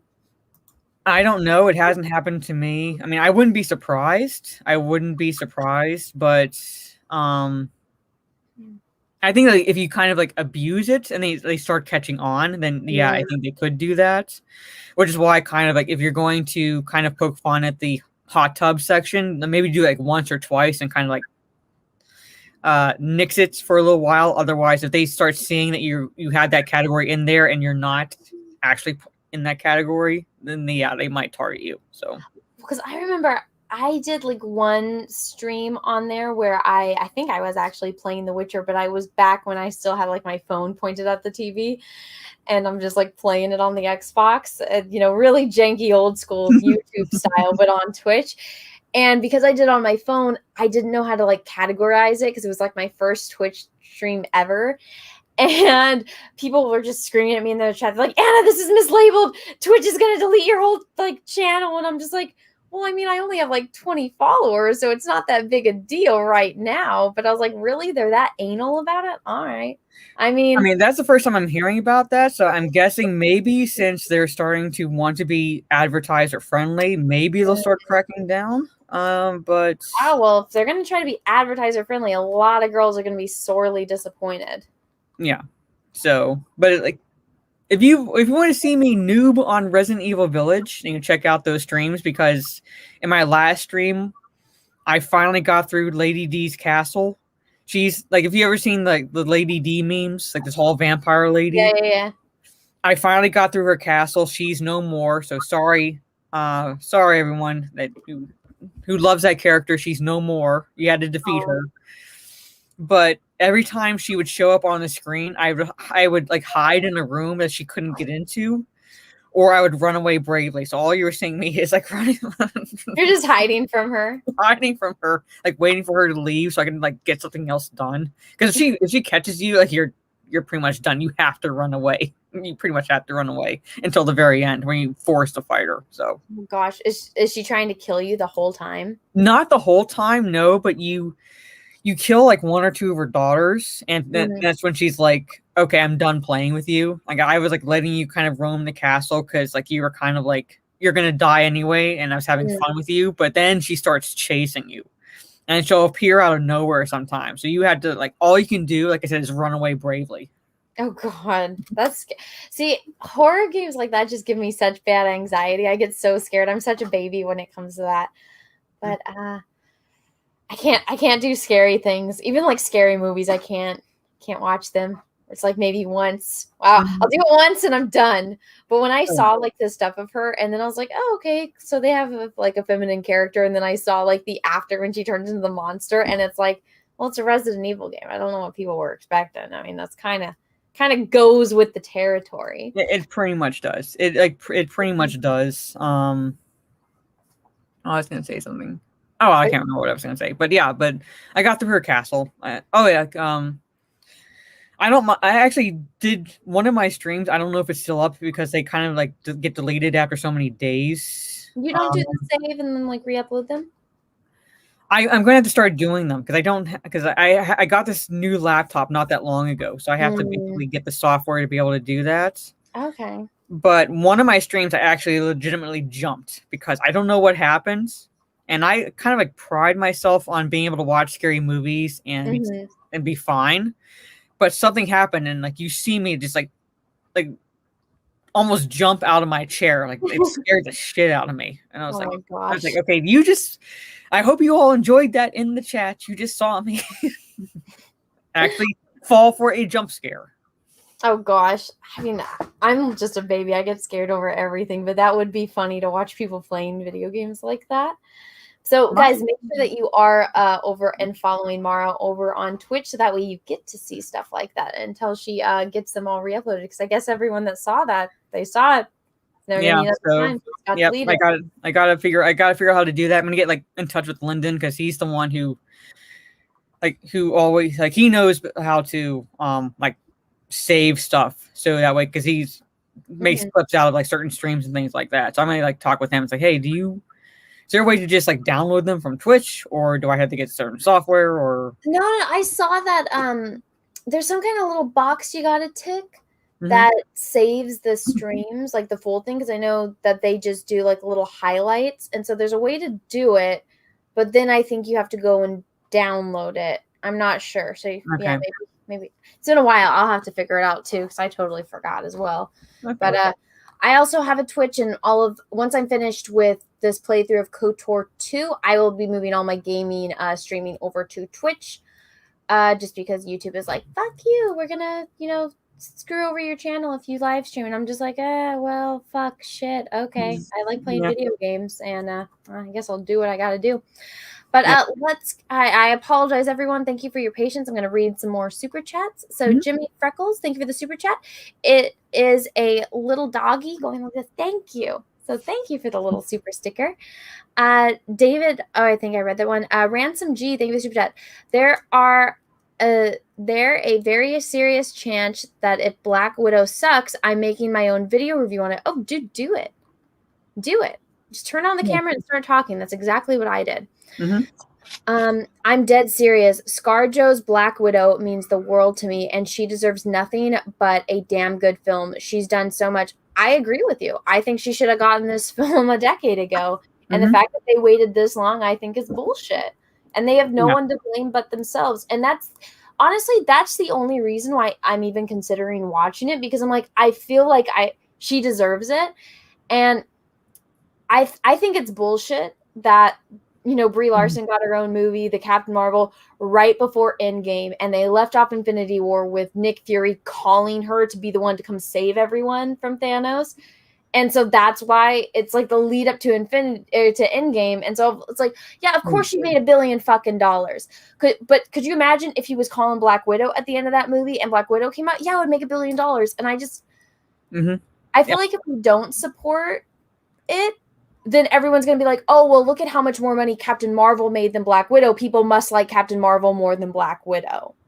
Yeah, I can see that. And so that'd be like the reason why I would watch. Like one of the reasons I would watch it would be like, even though I watched Captain Marvel a different way, shall we say? I would support Black Widow because not necessarily a fan of what the director said, but between the characters, I prefer Black Widow to Captain Marvel. Well, I feel like most people do. Yeah, like most people do. So I would watch that just for that reason alone. If I were into the MCU, it's just because Black Widow is a better character than Captain Marvel. Well, she's also a more likable character than Captain Marvel and a more likable person. But it's like, I'm going to be, when it comes out I'll be in Houston for Anime Matsuri. And so I was talking like with Yellow Flash and the rest of the guys. I was like, hey, we're all going to be together. Should we all go like see the movie together and like do a flash cast, like, I don't know, movie? And then I don't know, something like that. But Speaking of Flashcast, what is up, Camelot? Nice to meet you, kind of, sort of. We are in the Flashcast show group, but I missed it the last couple of times, so nice to kind of meet you. I will see you next time I am on it, which will not be this weekend because it is my anniversary this weekend. But hello, nice to see you in my chat. Welcome, welcome, welcome. Let me see. What is the next one? Where was I? Robert Flores, thank you for the super chat. Anna, your opinion of Rocky Horror Picture. I'm indifferent, Matt. At least the Rocky Horror fans will not get a remade and woke remake.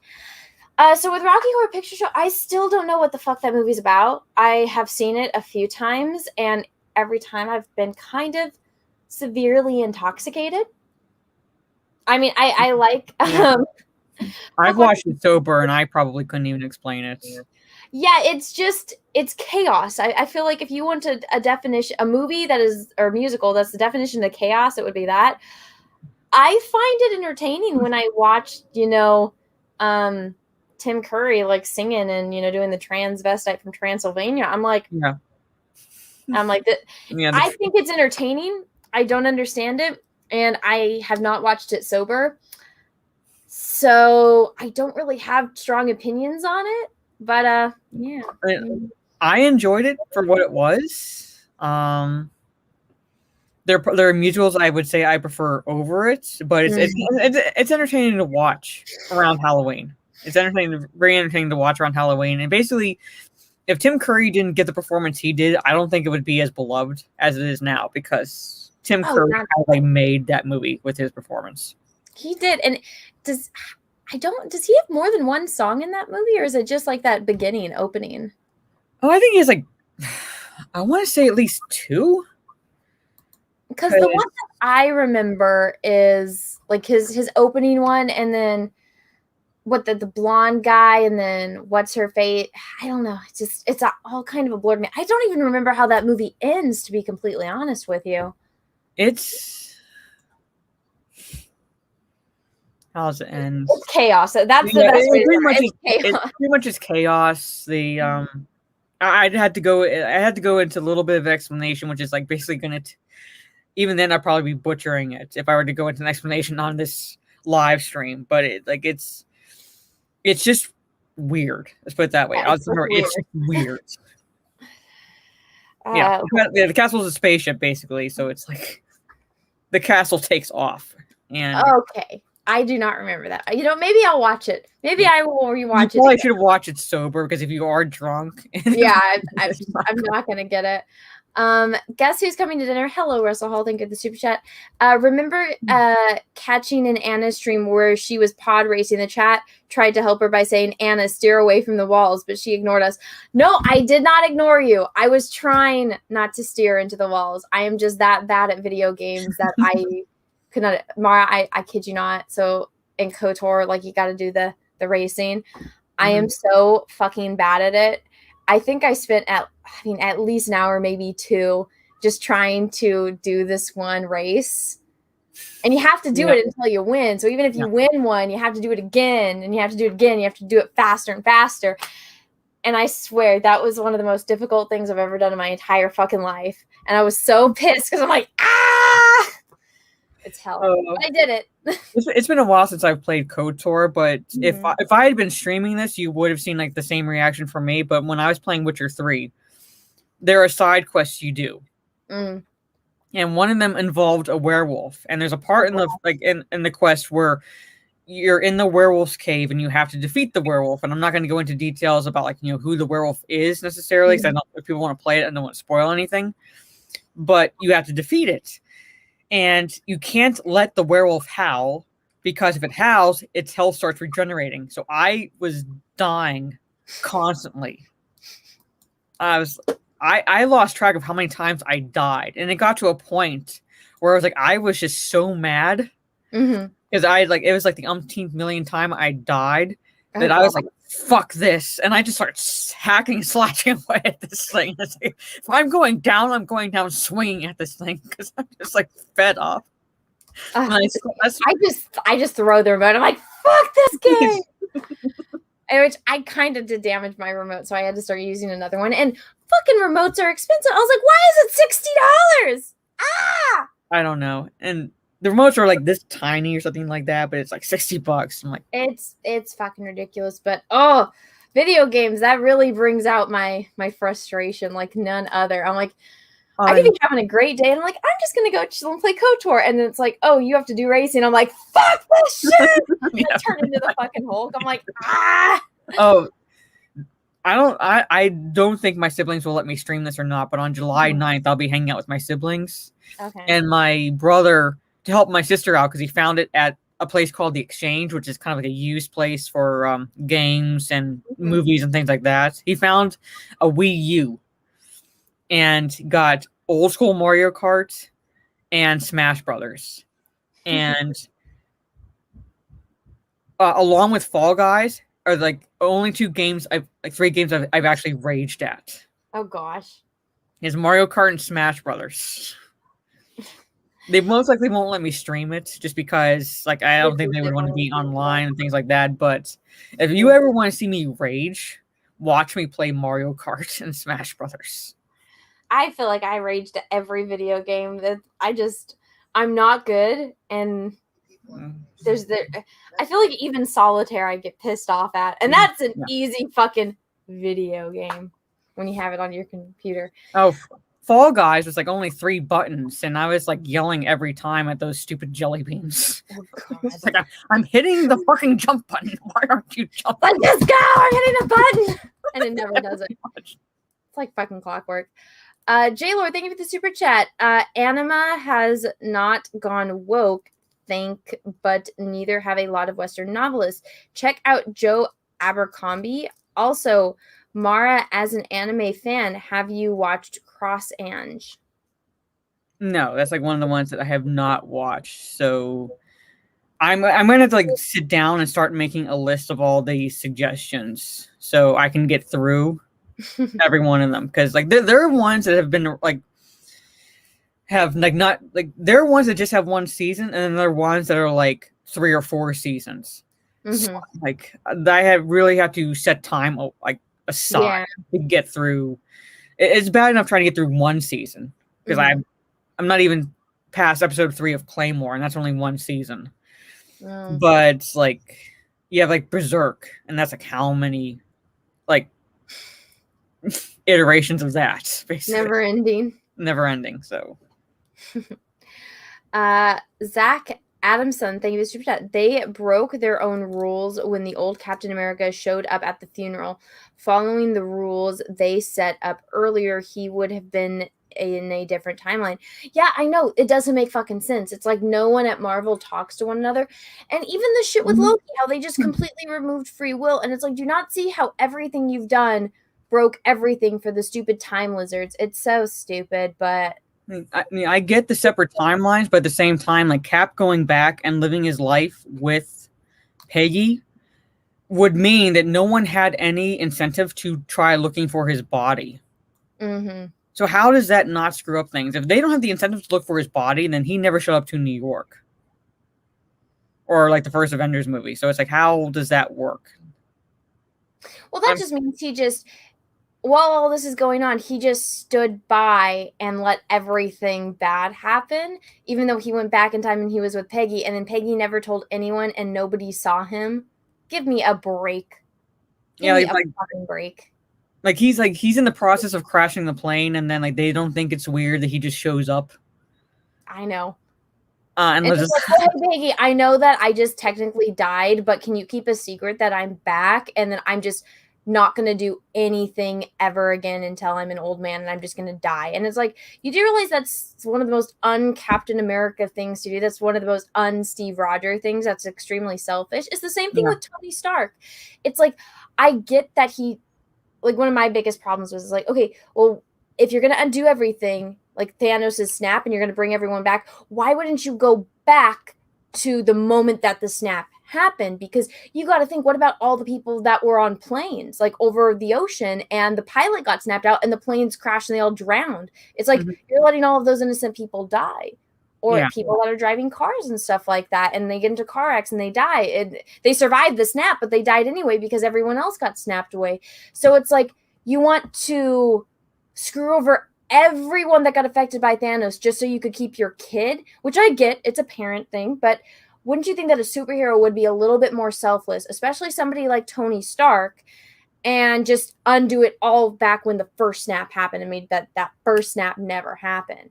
But he's like, no, I want to keep those 5 years so my kid would stay alive. And it's like, and he didn't even think about Vision at all the whole time either. I'm just like, so you could have saved Vision by going all the way back.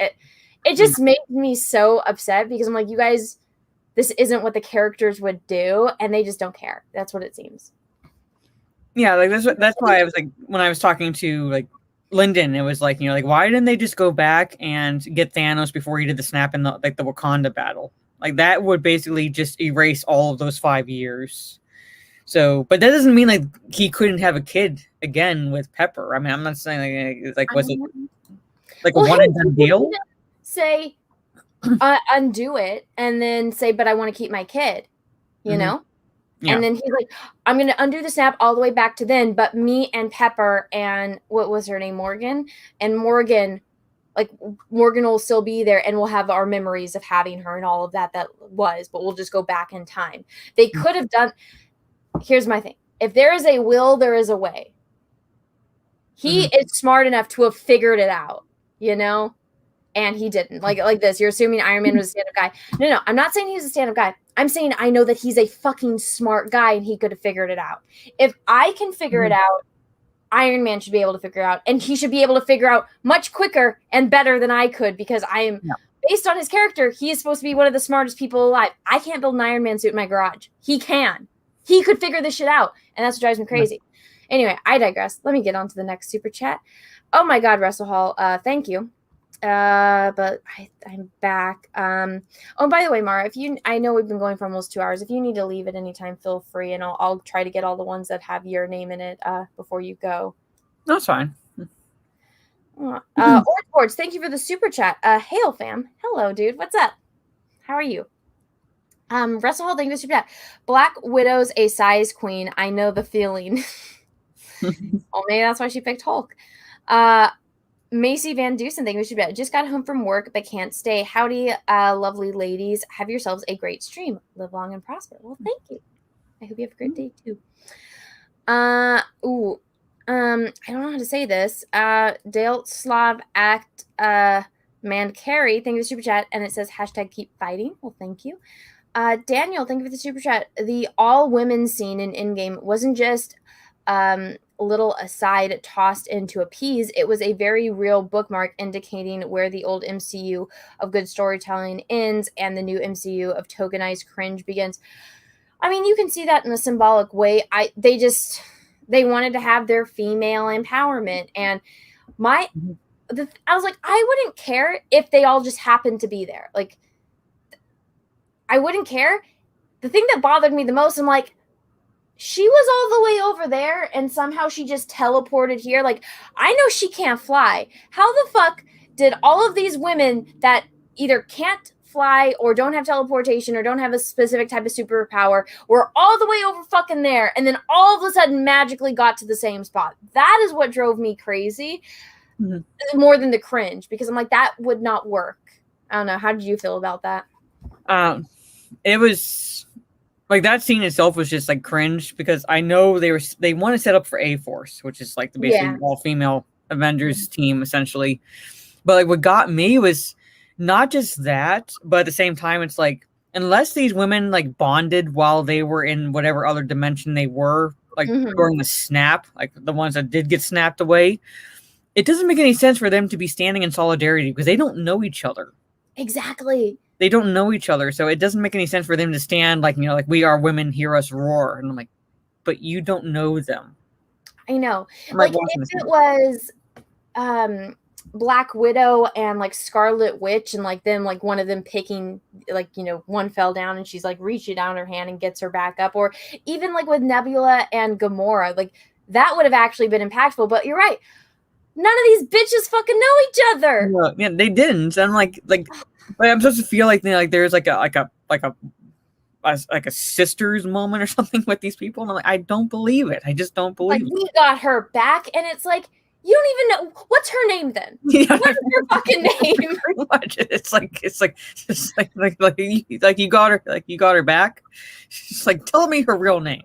You know her. Tell me her real name. Fuck, tell me your fucking superhero name, because I guarantee you don't know that either, because you guys don't know each other. You have literally never interacted, and it's stupid. It's pandering. But here, 2 women, and that's how we feel about it. It's not even appeasing the women. No. Oh my goodness. Henry Cavill, thank you for these super chats. It is a super sticker, and it says GLHF, and it's a little star like with sunglasses turning. I don't know what that means, but thank you. I appreciate it. Russell Hall, thank you for the super chat. Don't remember signing off on a Captain Marvel porn. Well, there is one. Yeah. Watch it at your own Captain Marvel XXX by Axel Braun. So there you go. By Wicked Pictures. There you go. Alan Reese, thank you for the chat. Why is Demolition Man 1993 film coming true? And what's with the 3 seashell? Oh my god. Love you too and wish you all the success in the world. I looked up what the 3 seashells are, and I thought it was hilarious, and I kind of wanted... I feel like next time I have a house guest, I should just take out my toilet paper and put 3 seashells and just fuck with them. I love them they're laughing like, he doesn't know what the seashells are. And then like, I was like, fuck, what the fuck did the seashells mean? And I Googled it and I was like, oh God, I wish I didn't Google that. Oh God. Also, I'm like, ew. Russell Hall, thank you for the super chat. How do you make Captain Marvel porno without Monica Rambeau? It's like they're not even trying. I think that they did use Monica. They did use Monica Rambeau and in basically that way. So, well, there you go. Spoiler alert. Adam Wolford, thank you for the super chat. Even the Star Trek version is way better than CSB. Oh, did he do a Star Trek version? I guess. Like I've only like really watched the Captain Marvel one, but I know like his DC ones. And his upcoming Black Widow one. But yeah, like just judging from like my limited experience watching and like interacting with him, I believe that. I would guarantee like his would be better. Russell Hall, thank you for these super chats. Those costumes look like a biatch to get out of. Well, I haven't watched it. Mara, was it pretty difficult for Captain Marvel to get out of her suit in the X-rated? It didn't look difficult, and her suit had special abilities where it's like one scene she'd have like the bottom leggings on, and then the other scene would be like, oh, there is a convenient spot right there for the guy to enter. Oh, okay. Like that's no more. So I'm pretty sure they were pretty easy to get in and out of. Let's put it that way. Go watch it and find out, Russell Hall. There you go. Russell Hall, thank you for another super chat. Alan Grant's T-Rex killing superpower is called gun. Yeah, but did he use it? No. Deanna, thank you for the super sticker, and it's a little doggy going thumbs up. Thank you very much. Russell Hall, thank you for the super chat. The problem with most anime is that characters tend to solve their problems using logic or violence rather than gripe. I blame the writers. Oh, how terrible. And then the next 3 are all from Russell Hall as well. I checked, and there are indeed full frontal male nudity Witcher mods, so you could play as naked Henry Cavill if you cared, but you don't. So ... Yeah, I animated characters. Well, I guess if it's mods, I guess that means like if you're playing through PC, and I'm not, so I don't like. I think PS4, I'd be safe with that. So. Let's see the next one. There's some pretty funny clips of Az from Hill vs. Babyface squealing like a little girl while playing Resident Evil 8 or they watch. I've seen a few on Twitter. They are pretty funny. Yeah, his war cry. He screamed more like a girl than I did because, like I said, I ran away bravely. He actually screamed. Oh, I already know I would 100% scream. Anna's version of the Hulk is called Gorilla. Fuck you. Thank you for that. So I don't know if you know what Gorilla is, Mara, but for those that don't know in the chat, my dear friend Cecil, he's an artist. Well, he attempts to be an artist, and so he draws these little drawings, right? People pay a lot of money for them. He sold everything he's ever drawn, so he's a very successful artist. Let me see if I can show you an example of Cecil's drawing. Where is it? Okay, so here's an example of Cecil's artwork, Mara. God. So he decided he was going to get inspiration based on how hairy I am, because I talk. So if I don't maintain my, I guess, hairiness, like my arms would be just fur, my eyebrows actually connect to my forehead. Like this is all just hair, like everything. It's just hair. I was a monkey child. I even have patches of hair on my ears. So he got inspiration to create a character called Gorilla. Okay. And it's basically a female gorilla that resembles me. According to him, it's not me. But yeah. So a gorilla. Somebody has actually taken it upon themselves to make a Mego action figure version of Gorilla. So they, even though it's not me, they like to torment me with the gorilla thing. So it is what it is. But that's a little lore from the Jack Show stuff. Let's see. Claudia, thank you for the super chat. Saw something on your unbox stream chat that was funny. People say Han shot first, but Han was the only one to shoot anything in the cantina scene. That is true, but you have to remember, not everyone has. I mean, some people haven't seen like the original released Star Wars movie. Some people have like the special editions, or I mean, what were the ones that came out that had like you remember how it was widescreen and full screen, and so the widescreen was the silver and the full screen was the gold. Like those were the ones that I had because they were the DVD ones, but then we also had the VHSs as well. So I've seen like basically every version that's come out. And so if you watch the original one, yeah, Han is the only one that shoots, but then they added in. So not everyone has seen it, but I think everybody knows, even though he's the only one to shoot, he did technically shoot first. So I mean, it is what it is. Technically, yeah. I mean, these actually, like I said, I checked out of Star Wars, but I still have these. These are the VHSs. Yes. Here. And that's nice. Click it on the back, and I'll just pull them out. So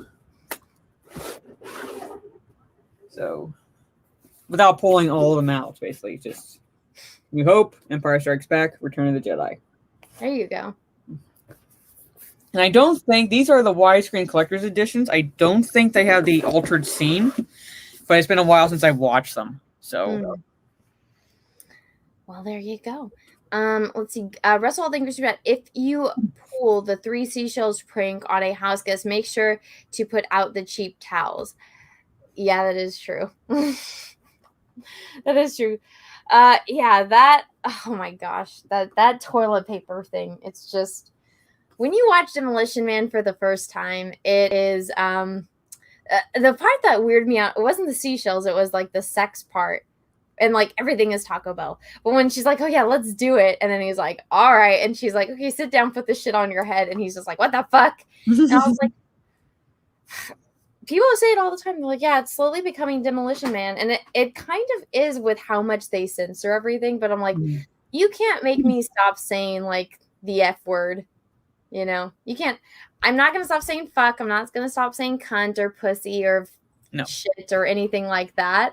And so I was like, I feel like most people now would be like him in that future. But it is what it is. I just thought it was stupid that the main villain is like, well, aside from Simon, it's like you brought back the bad guy, then you let him bring back all of his friends, and you didn't think of the loophole of, okay, yeah, he can't shoot you, but another guy could. Like, come on, be smarter than that. If you took over the entire fucking LA area in Southern California, you would think he would have thought that through, but he didn't. So, you know, it is what it is. Say the C word again. I say it all the time. So I was up with my boyfriend's family, and I have a really bad sailor's mouth.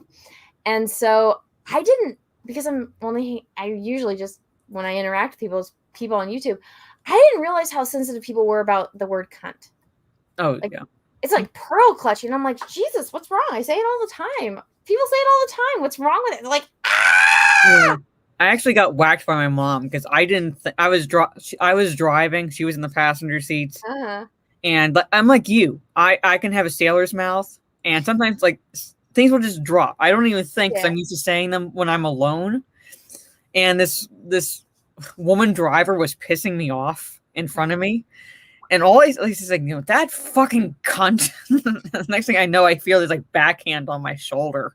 And I was like, yes. Yeah, pretty much. And it's like, oh shit, I gotta remember that she's here. But yeah, I'll drop it like more times out of frustration because it's like I'm mad at a driver ahead of me. I'll call guys cunts. I'm like, you stupid. I know. cunt. And like, it doesn't faze me. I don't know. We were playing a game and I said like to somebody else, I was like, stop being such a pussy.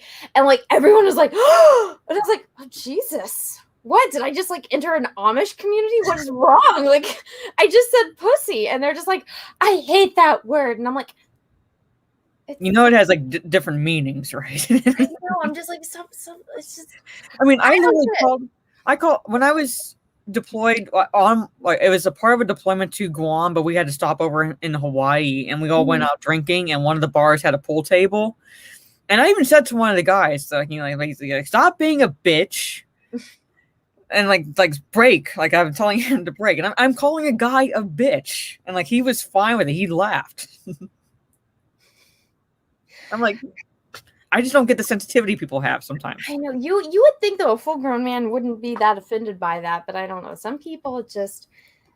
Also, I feel like there are some people that you kind of have to know them on a certain level before you can like get. I don't know, get that say stuff like that to them. But I'm just like I'm pretty. I don't know. I have a pretty bad potty mouth, so it's like it is what it is. But just don't be. Don't take anything personally. Let's see. Let me see. One of Claudia, think of this about one of the funniest parts in Demolition is when Stallone curses so he can use the tickets as toilet paper. I die laughing. Oh yeah, that is hilarious. Like fuck. And it's like,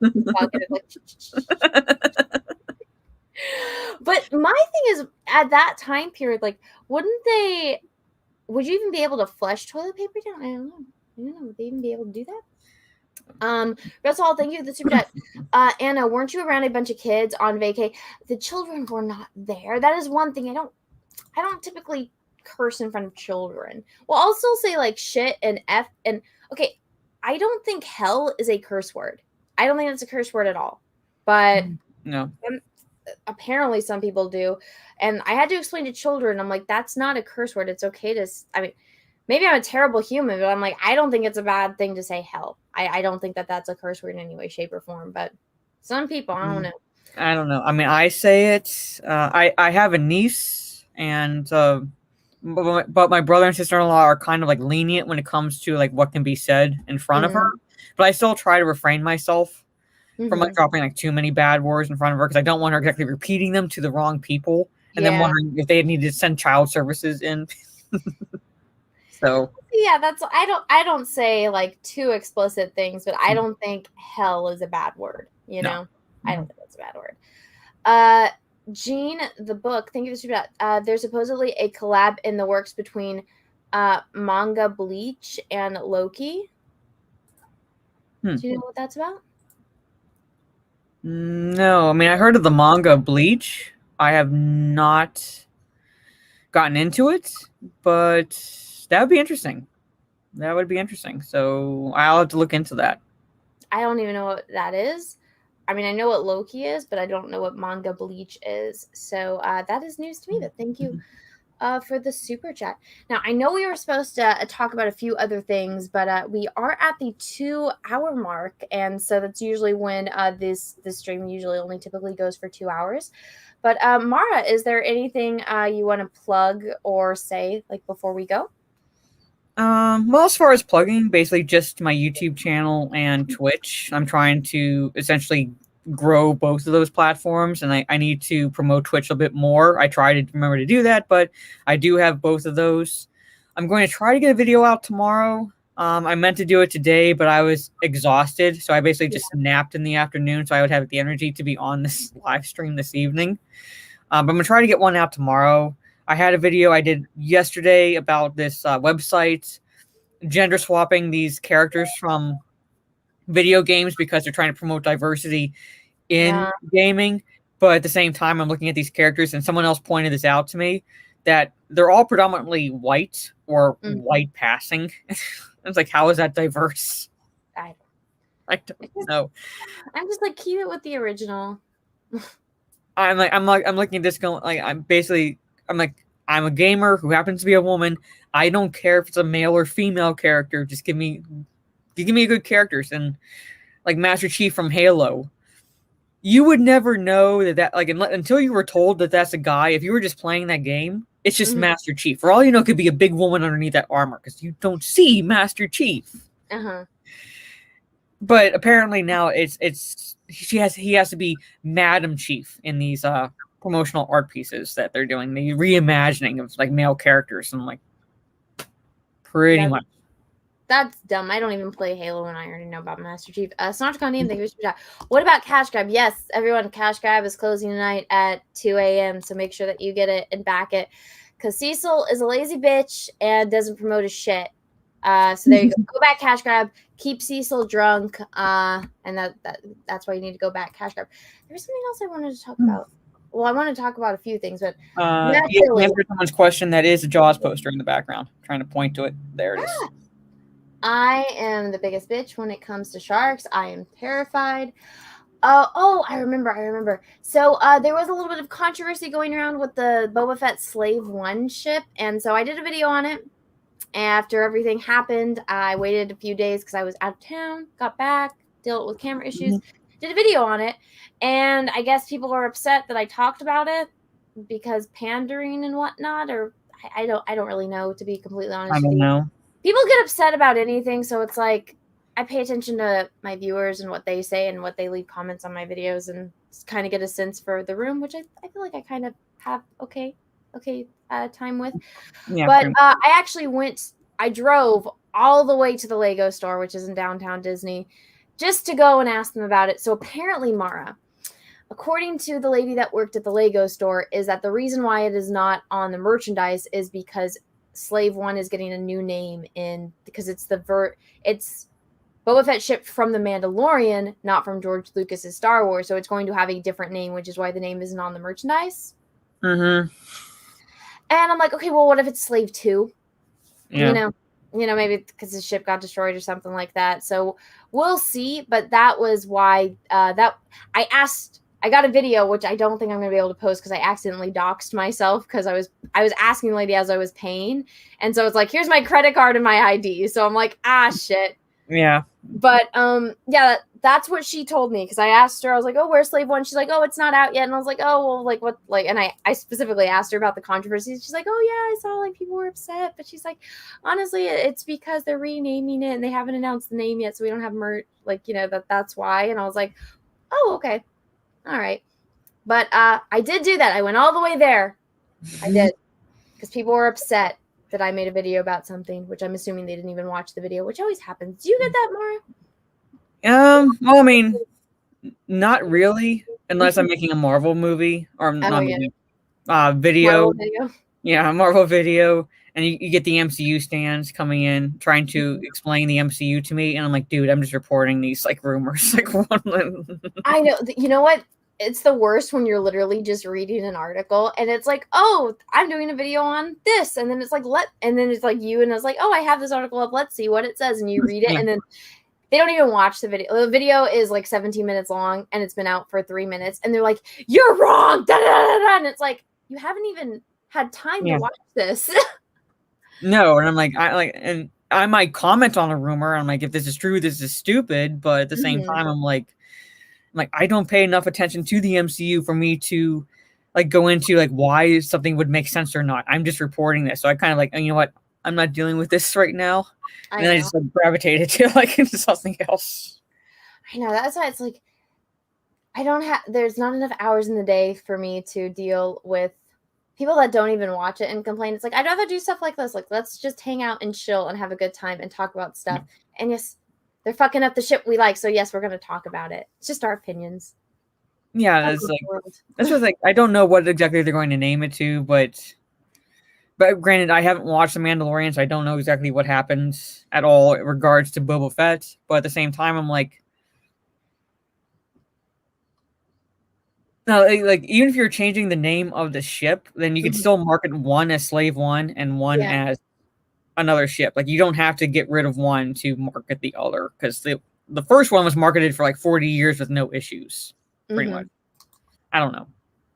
See, what sometimes it has to do with like collectors and stuff, because it's like, oh well, and Disney did this with Rey before The Force Awakens came out, where it was just her action figure, or the die-cast action figure that was in the Disney store, and it had like the blaster, it had BB-8, and it had like her staff. And then the day that The Force Awakens came out, they took down all of those, and then they put out all of the ones of her with the lightsaber. Same price and everything. But I'm like, well, that sucks. What about the people that bought it like the day before and they paid like $30 for the stupid die-cast figure, and then the next day it's her with the lightsaber? I get it that they don't want it spoiled, but that's kind of release it, period, until after the movie gets. I never understood. I mean, I get that like certain toy companies want to get like in on the deal first and release stuff so that way they can make their own sort of profit off of it. But at the same time, if it's for movies where it's like you don't want to reveal anything, then like maybe just like don't release anything until the day it comes out. Like it's just something.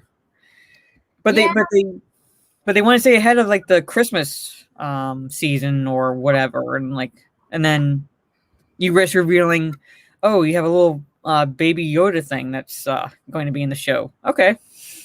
Well, see, they did it with the Rey with the lightsaber thing, and nobody really cared. But then they completely dropped the ball by not having anything made, so that way there would be no spoilers. And then they dropped the ball at Christmas and lost out on all that money. So it's like a damned if you do, damned if you don't type of thing.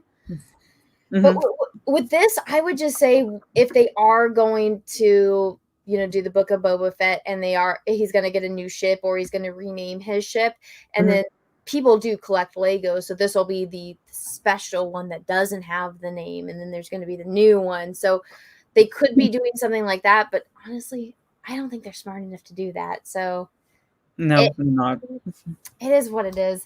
I just did a video where I gave my opinion on it, and that's all of my videos. I'm like, here's this topic, here is my opinion based on A, B, and C. People lose their mind. I'm like, do you honestly care about my opinion though? Dude, does it really matter? Yeah, no, it doesn't. It really doesn't. But like they can't people exactly fixate on it. Yeah, it is. That's why I'm like, like just let it go. Yes, just be like Elsa. Let it go. Yeah. Although I'm more like the chief from Zootopia. It's like, so let it go. It's like, that's where I get to the point.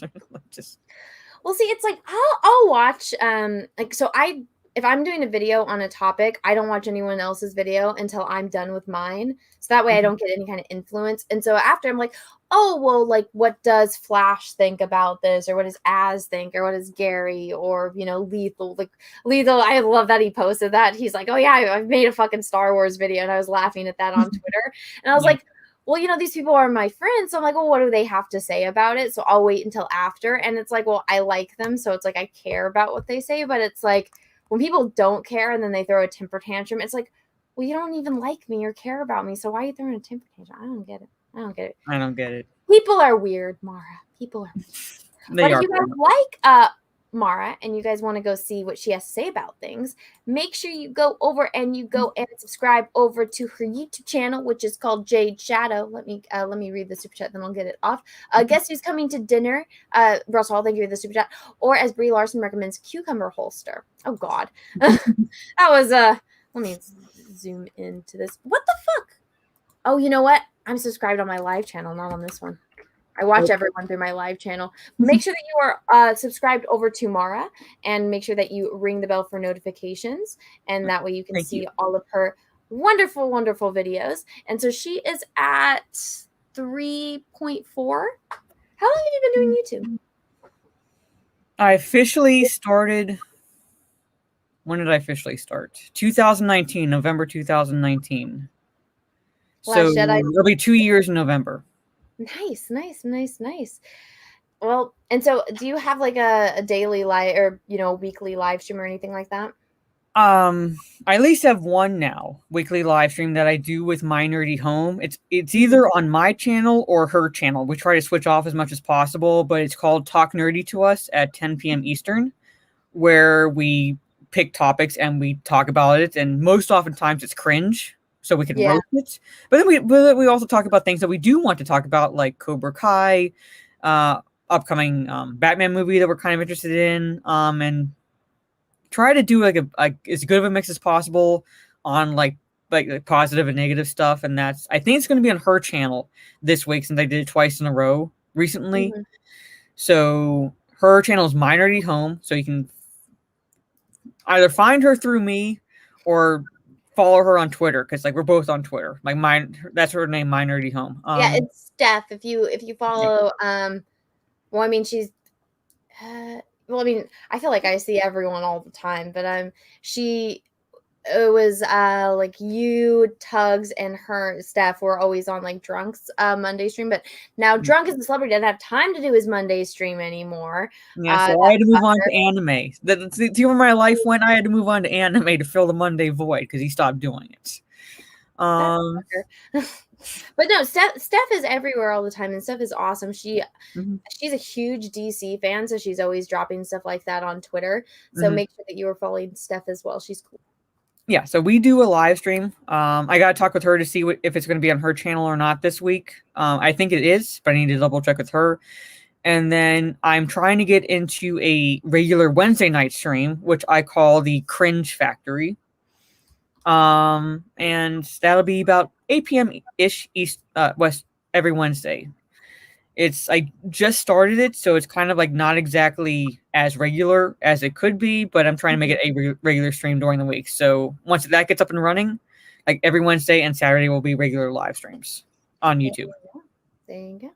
Yeah, so make sure that you are subscribed over to Mara's channel, which is Jade Shadow, to not get the confusion of just like Mara Jade. And then you guys can go check out her videos. She also has a link to her Twitter and her Twitch. I always have to navigate people to this because I'm like, just go to the About section and then you can find all the other links. So her links for both are here.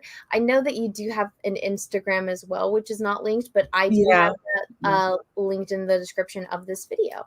Thank you for that. I need to add that. It would be nice if Twitter would let you put more than one link in your bio. Oh, I know. Over on Twitter. Yeah, that's because you do have you do my have YouTube channel. Yeah, I do have my YouTube channel. Some people that have it where they have like something linked here, but then they also have it up here. And I'm like, how the fuck do you do that? Because I haven't been able to figure it out. I wouldn't be able to do it unless I completely altered my bio, and I'm like too lazy and I like it too much to completely alter it. So I'm like, can you like maybe, I don't know, add 2 or 3 other sections in the links for people? Because we do have multiple social medias and you only allow us to post one. So yeah, sometimes though when I'm in a Twitter war, they all go and click it and then they all come on my YouTube and then they all start screaming on random videos. And I'm like, oh, thanks. You just gave me a few views. And thanks for the ad revenue, you weirdos. Yeah, pretty much. Yeah, thank you for the money. I know that. Thank you. Thank you for the views. I appreciate it. The clicks help me. They don't understand it. So sometimes it is helpful. So it's like, well, could you do that for my Twitch, which I don't promote either, or you know, my Instagrams. Can you go do that too, guys? But no, they don't. They don't. If they do have enough time to go and like find everything, then I'm like, you know what? You guys found this. More power to you at that point. You get an E for effort. But make sure you are all going and following Mara.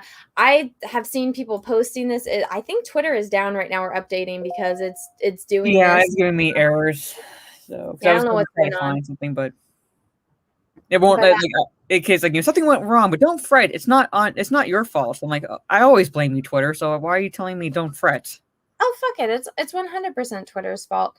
But everyone, thank you so much for being here and watching Mara. Thank you so much for being a guest. It was fun. It was thank you. Our first one-on-one live stream together on my channel. Yeah. So thank you for being here. Oh, you're welcome, and like happy to like join. I'm like happy that I was able to be as long as we were. So, and I always as cringe as it is, I do like talking about nerdy stuff. That's basically how I am in a nutshell. So there it is. Well, it's fun to actually talk to people that you have stuff in common with, that you guys both like stuff. And you know what's funny, Mara, is a majority of the stream, we passed the Bechdel test. So all of those fucking bitches that want to complain about it, guess what? If you guys would actually watch shit, you wouldn't have anything to fucking complain about, but they live in their own twisted bubble. So it is what it is. But everyone, make sure that you are subscribed over to Mara's channel. Also, I have this little banner down. I did get everything kind of sort of resolved with my live channel, but I have been re-uploading my live streams over onto my secondary channel, that's Star Wars Girl Live. So if you guys want to watch this on the replay, go over to that Star Wars Girl Live. This stream will be unlisted. But everyone, thank you so much for being here. Mara, any last words? Twitter sucks. Yeah. Follow me on Twitch. There you go. Pretty much. Well, thank you. And everyone, I hope you have a great rest of your day, morning, evening, afternoon, wherever you are in the world. And may the force be with you, because we are really, really, really going to need it. Bye, everyone. Good night. I'll tell you where I thought I came in the forest, when the lightsaber goes like this and flies off. I said, oh, what a great entrance. Ah! Ray caught it? She hasn't even been to Dagobah for training.